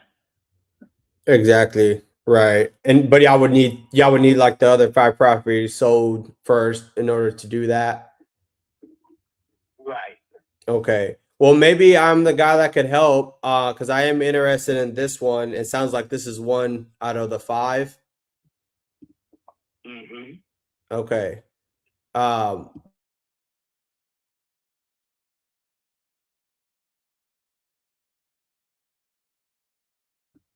We have 14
Okay. And how much were y'all looking to get for those?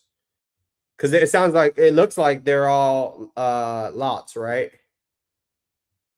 No, we have the small church on 1014 and uh,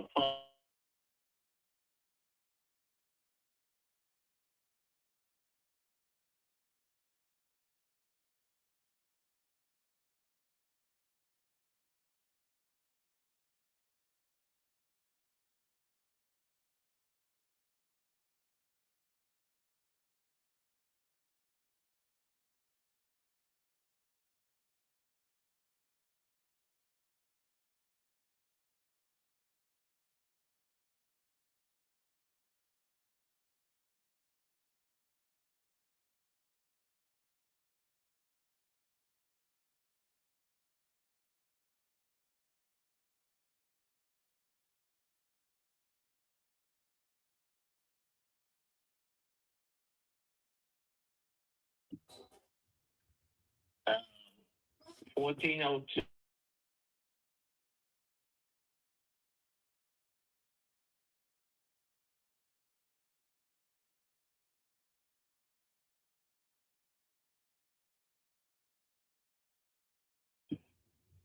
1406 Essence, and he built a church all the way from Essence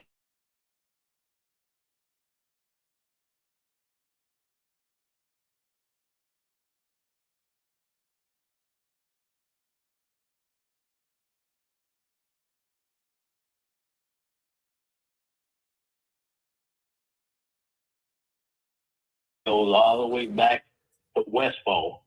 Okay. Let's see here.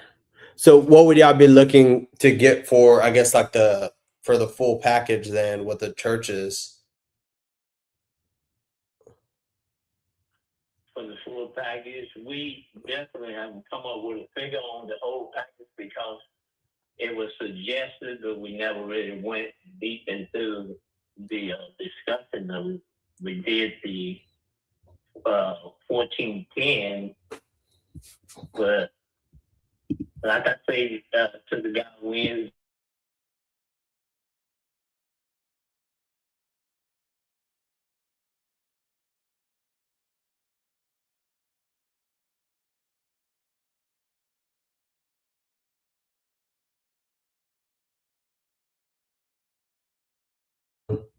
Okay. that's the whole package. And then we can come up with a ballpoint figure estimate on the property value, and we can give it out to like y'all real estate Right. agencies and stuff like that. Right. Well, I guess like the most important thing would be obviously having enough to build that other church, right? Out in the outskirts of San Antonio would be pretty much like the main thing y'all would need to accomplish, right? We need one church. We got two churches. We have a small church and we have a big church. Okay. And the big church was acting on the small church was on 1014 Clark been now for years, and the big church increase of the people that had joined the congregation back then with the first pastor. But we're much smaller now, and we don't need all that space and all that.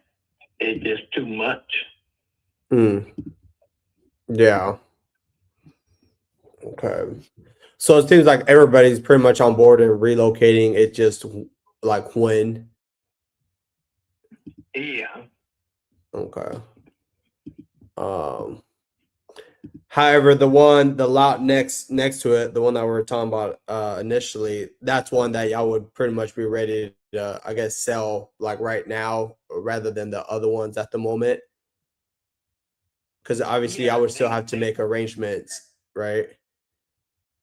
Yeah, they come up with that conclusion, and they was basically thinking about what I was proposing to them about the whole thing as whole would be more sufficient for us, and we just said it, have the mind of the next building, Mm-hmm. where it's gonna be.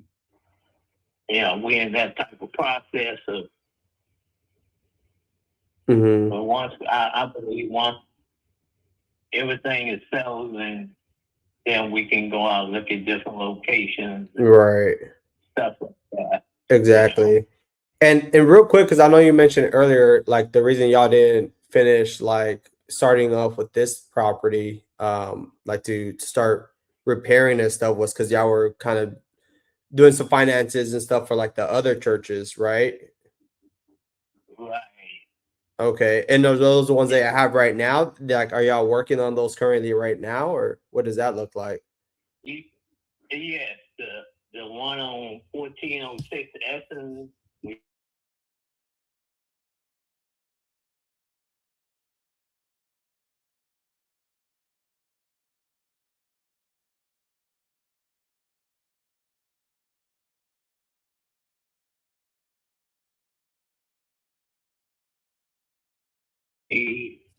Like about at least something like $60,000 in full remodel to get it all, together the way it should be suitable for. Because of I don't like the way he had it built with the precast walls.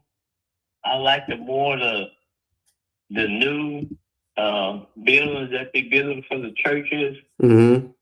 Real simple, chairs, no bleachers and benches. All that stuff is old. But Mm-hmm. Okay. that's the basically don't. Right. Okay. I do most of the remodel. But the roof and all that got to be repaired, stuff like that again, because they had like maybe about 15, 20 years ago they had it done. Oh wow. Okay. And you said this for the church? Yeah. Okay. So I guess like when y'all sell like this one, the one we're talking about, I mean, would that just go into like pretty much finishing off the other church? Pretty much? Yeah. That would basically go into the church taking care of the repairs of the other churches. Oh, okay. I see that. That makes sense. And I guess like right now, since y'all have two, would I guess getting the one next door be like the main priority in finishing? Because it sounds like that one would just need what, at least 50 to 60 to get it done fully. Yeah. Yeah. And that's the one basically that need to work is the one on 1406, the big church. The small one, it's good. Oh, okay. So that one will be the main priority one to get done, which is the reason for selling the one next door, to get the funds to finish, right? Yeah. Oh, okay. I see that. Okay, that makes sense. So you said it was just electrical, the roofing, some flooring, things like that. Yeah. Oh, okay. Because how big is it? Like, how big is the church? Like, what's what's the square footage on it? I'm not sure. I had it all on my phone because I went through the appraisal and see what they appraised it at, and I put the footage. Mm-hmm. Okay. It's pretty big because it took up some of Westfield property the way he built it. Mm-hmm. Oh, okay. Yeah, it goes all the way on Westfield. Oh, wow. Okay. Let's see. Westbound, I mean. Yeah. No, I know what you meant. I know what you meant. Okay. All right. Well, I've been in past for that probably about going on 12, 13 years, and I do most of the repairs around there. Just telling them that. So you do this all by yourself? Yeah. Oh man, you have nobody helping you? When I get help, they want to talk. And I'm a worker. Yeah. Yeah, I'm a pastor, but I'm a worker. I'm not a pastor and just sit around. Not like the new way past. Not the new school. Yeah, not that. Oh man, I love that. Okay. Well, I'll cut the y'all water. uh-huh. Yeah. Okay. Well, let me see But what it would be great if we can get a whole package and just give it all of them at once and relocate and get out of there and go and start a new somewhere else with a building that we can maintain. We don't have to worry about this, this, and all that stuff. Yeah. The first they had done with the church. I mean, it looked nice and everything inside. It's disappointing. Yeah. Sounds like just some touch-ups of flooring and paint. Yeah, nobody never really kept up with the repairs, and like a lot of preachers, they just in it for the money. If they can get a cut out of the church, they good. Mm-hmm. I Right. don't have none of that kind of stuff. We all gotta leave here, so why establish something like you're gonna be here forever? Right. Yep. It's funny, right? We're in the world, but not from the world. Right. Yeah. I just want to get it done. If God say your time, they'll be already on a new path and not stuck. Like they stuck me with all these problems. Right. Right. Yeah, no, I hear you. And like I said, like I definitely want to be able to help as much as I possibly can. And I was taking a quick glance here and see what I could do here for you and help, at least to be able to finish like those little small repairs that the church needs just to get it, freshened up and everything, like have y'all been, trying to do. Now with just quick glance, just based off like what I'm seeing, like my only concern with just where the market is, I'm sure you've noticed gas prices going up and everything that's been going on. Um, it is a little bit slow right now based on what I'm looking at. Also, because I am also here from San Antonio too.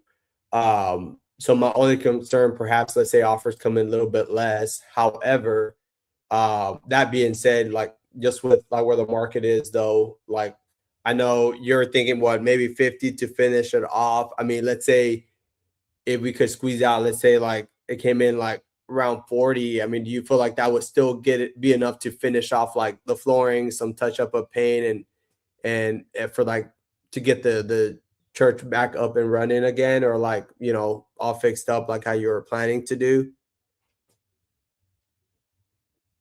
I believe we came up with an estimate something close to 60. 50? Yeah. Okay.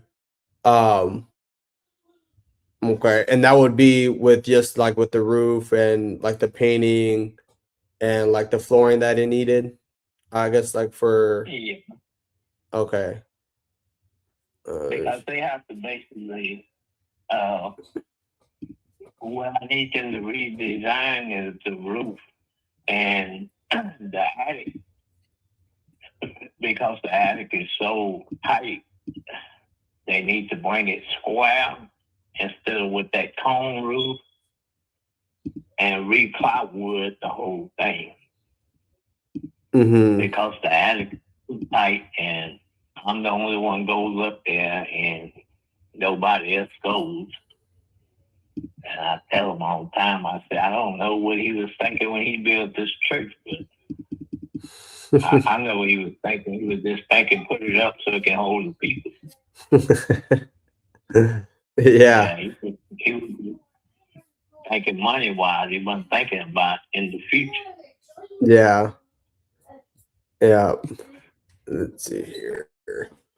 So you think 50 will get it done pretty much where you could finish off the church? Uh-huh. Okay. But like I say, my ultimate thought is to just sell all 5 properties, relocate, and we'll probably be discussing that this week. Right. I keep it on text.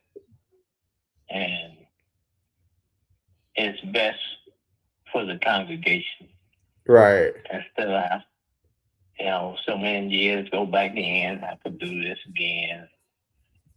Because the way he had it built, he got like 2 trees right by the foundation. And I'm like, come on, man, he should have had those trees pulled up. And they may have been small when he had them built, but thinking in the future, the roots are going to go up under the concrete. Yeah. Yeah. And I cut them down and basically killed both of them. But still, that don't mean the roots haven't done the damage. So I do these flows like every 2-3 years. I got to redo the flows. Right. Jeez. Yeah, especially doing it yourself. I mean, can't be easy doing it yourself every single time, It's not. I'll tell you, I had told my wife, I said, I'm really tired of doing them because the guys that they had to do the flows, to redo them, from the tile flows to this marble type flow, they didn't do it right. And now I got to do it every now and then. Yeah. I guess it's just finding like the like better contractors, Yeah, I don't think he really looked into that because he had other plans and other things going on for the church. The church basically was with all the access back then, about $10 million it was worth. Yeah. Back then, and we had property all over San Antonio. But this dude, he passed away and gave his son most of the property of the church, and he just done all kinds of crazy stuff. Yeah. Yeah. Well, I think on this one, like I definitely want to be able to help, especially based on what you were telling me and what you're looking to accomplish here and to finish up the church there. I would say the quote there, the 50, it seems pretty high, just based on like what we've done in the past. And the only reason I say that is my brother's a contractor here in San Antonio, so there's times where I help him out and he helps me out on certain things. So seems like it's a little bit high there, especially for y'all being a church. I mean, you think there might be able to be some wiggle room, like because like based on what I'm looking at, I feel like I could come in where I could maybe squeeze out where we're kind of closer to like maybe in the middle there around 45. That way, I mean, we could do a quick cash closing there. I mean, do you feel like that would at least give you some room there to kind of finish off the floorings and kind of do some like kind of at least just to finish off the church there, like what you were mentioning, even I mean, maybe even getting better quotes because it does seem like it's pretty high. And my only concern also is like I was saying earlier with where the market is, and I understand, I mean, the house may not be in great shape. Obviously, you said like the concrete was kind of bending. Well, it's not basically bending, but I can tell, from doing construction work in my life and foundation and precast walls and all that stuff in my young days, that it's a bad idea to build it in concrete close to a tree. Yeah. Yeah. I mean, also with the plumbing and stuff, especially, Right. And that's another thing, most of the plumbing is the old plumbing with the cast pipes, and then they're using these plastic pipes. That's another issue that I was doing with electrician and plumbing. Yeah, a lot of work got done there. That's why we basically say we sell the property and put it into the church, and have the church redone. Then I said, well, what do y'all think about relocate? And we'll sell all the property and relocate. Right. Because there's a lot of work need to be done. And the thing is, they is not going to do it. Right. I get people to come up there and help me, and they want to talk. I'm working. Yeah. You talk after you get through. Yeah. I don't want to stop. every 15, 20 minutes, you got a conversation going. Right. Yeah, no, I hear you. And it seems like that will be the first step, I guess, with this one. I guess getting this one to finish off the church, and then from there, I guess it's like a ripple effect where it just starts um, going on. Where like, okay, I'll finish that one, y'all end up slaying that one, and kind of going like that until y'all get the land and the financing for building the other church, right? Right. So this one pretty much start everything at this point if y'all sell this one on Essex. Yeah. Okay. Yeah. Basically started to looking at different options of getting rid of everything and just go ahead and move out. Right. I mean, do you feel like if we were able to, let's say, do 45, do you feel like it would still help so that way you could finish off like the repairs on the church rather than having to kind of just wait along and kind of, rather than waiting, maybe get it done a little bit sooner and at least start kind of like the process of maybe getting that one done so we could we could probably even help you with selling the churches too along with the other ones when you are ready. I feel like this one, I think we could, it seems like this one is the one that you are like more looking to sell sooner rather than later, right? Yeah.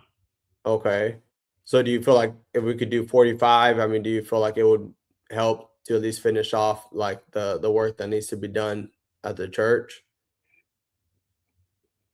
It might. I mean, it's a lot of work, but Because like I said, and like I said, I probably send me your information and stuff, and when we get through this week, I have a kind of strong view on what everybody is agreeing on.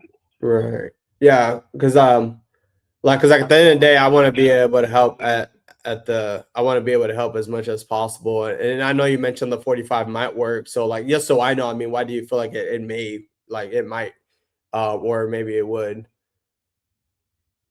Yeah, it's a like I said, it's a lot of interior work as well, a lot interior, and replacing all those pipes and the roof will be basically the main cost of the most of it because of the roof and the way it was designed and the way it needs to be designed, and the pipes. There's no walkways up there in the attic or nothing. It's just he done a quick fix, and that was it. Yeah. Yeah. Okay. Can you walk on the 2x6s and stuff? You say you walk on the 2x6s? Yeah, up in the attic. Oh my goodness. You didn't have walkways put up there. You don't have it's a total mess if you ask me, and me being in a whole lot of construction and building and all that kind of stuff, I just say, man, he's done a job to this place, but he's gone now, so it ain't his problem. Yeah. Keep working. So so just so you understand why I'm even selling. Yeah. No, I completely understand. Here's what I'm thinking of doing, man. I work with, I don't know if you know this guy. His name is Ryan Gallagher out in St. Pete. Usually that's usually who I partner with when I buy properties out there. So if anything, I might be able to just have him go out there, take a look at it, and see if those numbers pencil in. I mean, if he can confirm that we can get that to the 550 mark, then we might be able to squeeze it in. It's a little tight. It is a little tight. I'm not gonna lie.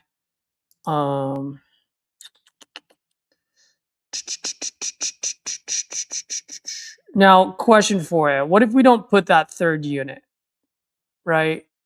And we just flip this right now with the way it is. Is there any room at all? Because I remember you saying earlier there's absolutely no room if it's a flip. What do you mean as far as what kind of profit you would make? Yeah. I mean, I don't believe so. I mean, not as a flipper, there's gonna be stuff out there with better margins. With better margins, right? Yeah, that's what I was Yeah, there's thinking gonna be too. plenty of stuff out there with much better margins. But part of the value of this property is pure scarcity. It is an amazing pocket. There's a $1 million house next door to it. And you go around the corner and there's a $4 million house on the same block. Walk around the block and there's like a $4 million house on that same block. So St. Pete is weird. You go 3 blocks over and you're in the hood. I know, man. Like it's so weird like that. So again, it makes it really hard to value. When you guys go and start comping this against the other duplexes and triplexes out there, you're going to come back and say it doesn't pencil. That's what you're going to say. Because you can't find like. The last thing I found that was truly like sold January of last year for $450. And I believe whoever built this also built that because it is a mirror of my property.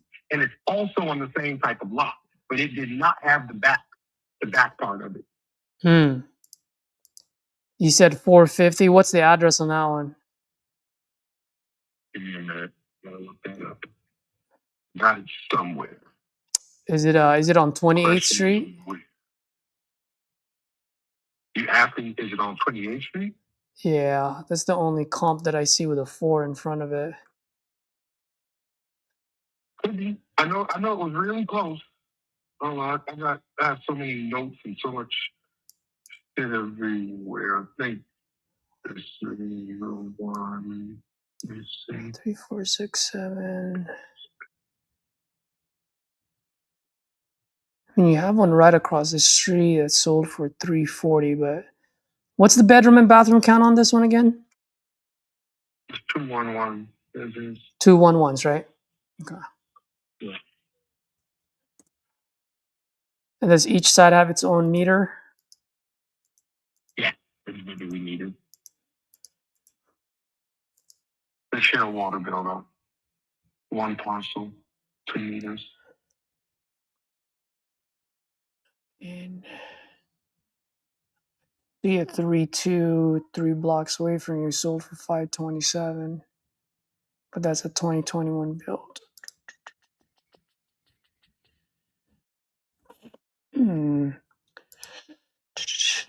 If I can get Ryan to go see it, if it makes sense, what's the access going to be like? It's on Lockbox.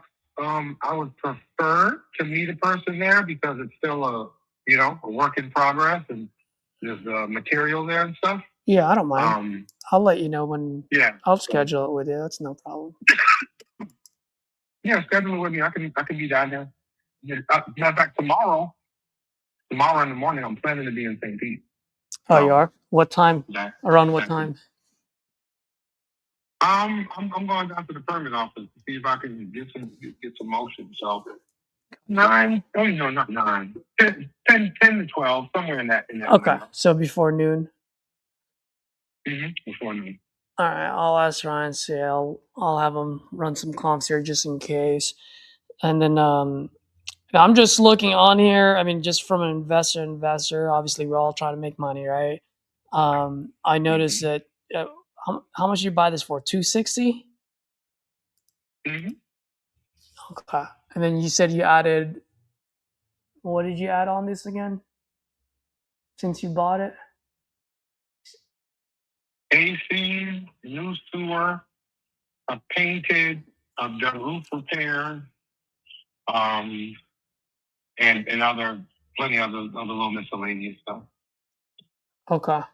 But I mean, I was direct to seller, and I just negotiated a fantastic deal. You did. Yes, I am going to make a good profit on this. Because I put together a great deal. Yeah. You did put I think that's the right price point.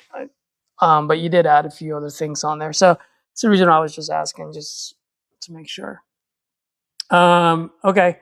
Let me talk to Ryan and see if we're at least in the same neighborhood. If we are, then we'll probably schedule a walk, which I'll shoot you a text, let you know.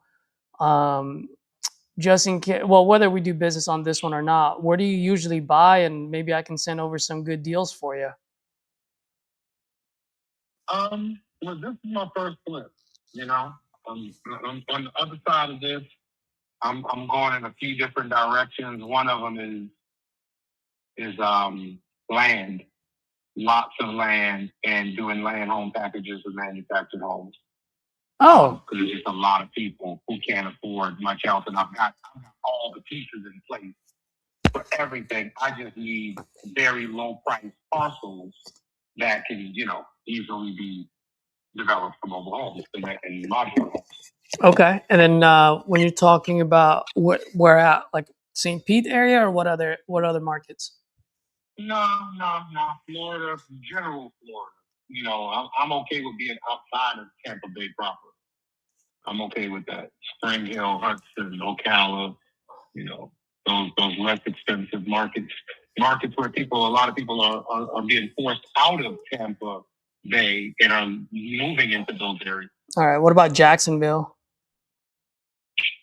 Too far? I like certain things about Jacksonville. I mean, right off the bat, I have a different thought process in Jacksonville. In Jacksonville, I'm direct to consumer buying $20,000 houses. Yep. Dealing directly with the seller. You know what I mean? Yep. So, yep. I wholesale too, Yep. This is my first flip, but I did half a dozen wholesale deals last year. Perfect, man. Yeah. I think you and I are going to do some business together, Moses. I actually even have a YouTube channel as well. So, I've been doing this quite some time. I'm part of, I don't know if you've ever heard of RJ Bates, but I'm part of his community. And, yeah. RJ Bates.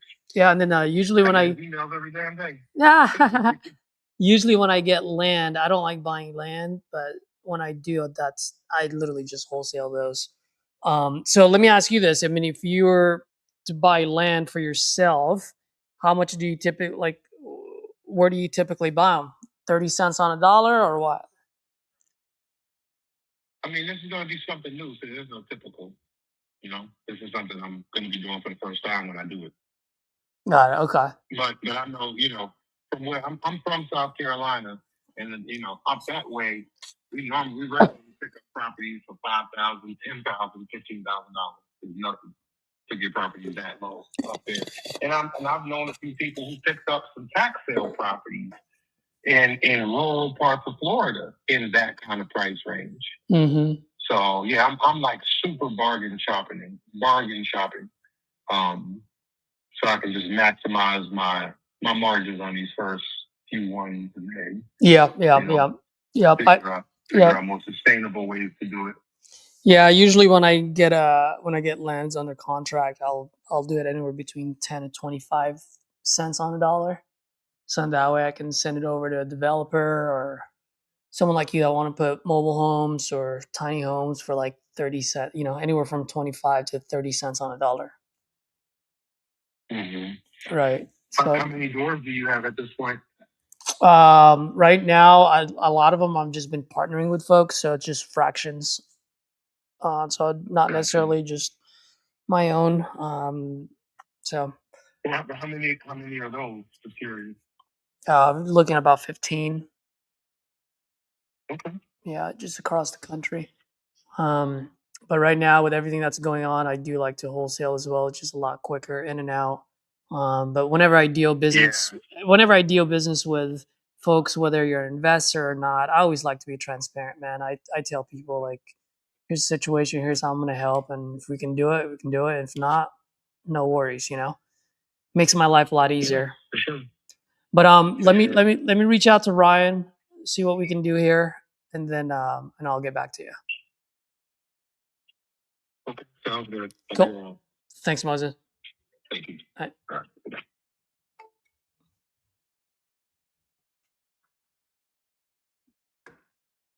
Edward, are you still on? No, I got off, man. That was a long one. That was a long. I was like, dude, I thought you were. It was pretty good at first, and then what happened? Yeah. So for that, I mean, we're still going to work on this one. We did agree on price. It's just that congregation, because he's a pastor and stuff. He has to go through them as well. So he already got. I mean, he's willing to move forward with me, even though the other offer was at 60. The other one that he got. So it took me a while to get to like the actual reason why he was selling that one. Was to actually finish off work that they need financing for to finish the work for the church. So I finally got to that, but their plan is also to, or his plan, he really wants to sell all 5 properties they have, including the churches, to build another church out in the outskirts of San Antonio. But that's where they're discussing. It wasn't like a decision where they have already made their choice now. They're still like trying to make the decision, and they'll have that by Sunday. And it took me a while to get there to get that. So I wish I would have find out a lot sooner. But I had to keep asking questions to uncover like the real motivation and what they were actually looking to accomplish. Because it looked like it's him that his whole goal and what he's looking for. But it also comes to the factor comes with the congregation as well. So, but regardless, I was like, okay, well, regardless, sounds like y'all are selling this one specifically, regardless if y'all relocate or not. And then that's where from there I kind of got back, start focusing on that, and based on the needs he needs, or based on like what he needs to finish like the repairs on the church. Because regardless, they're gonna have to do that either way. And so yeah, he agreed. I think like between 40 or 45, we could get it done, like the amount of work that it needs, but he does still have to go back to the church. So yeah, it was a long call. Okay. Hey, by the way, I sent you 2 of my new leads because I am dead tired today. My energy is just so fucking low. Okay, let me call these.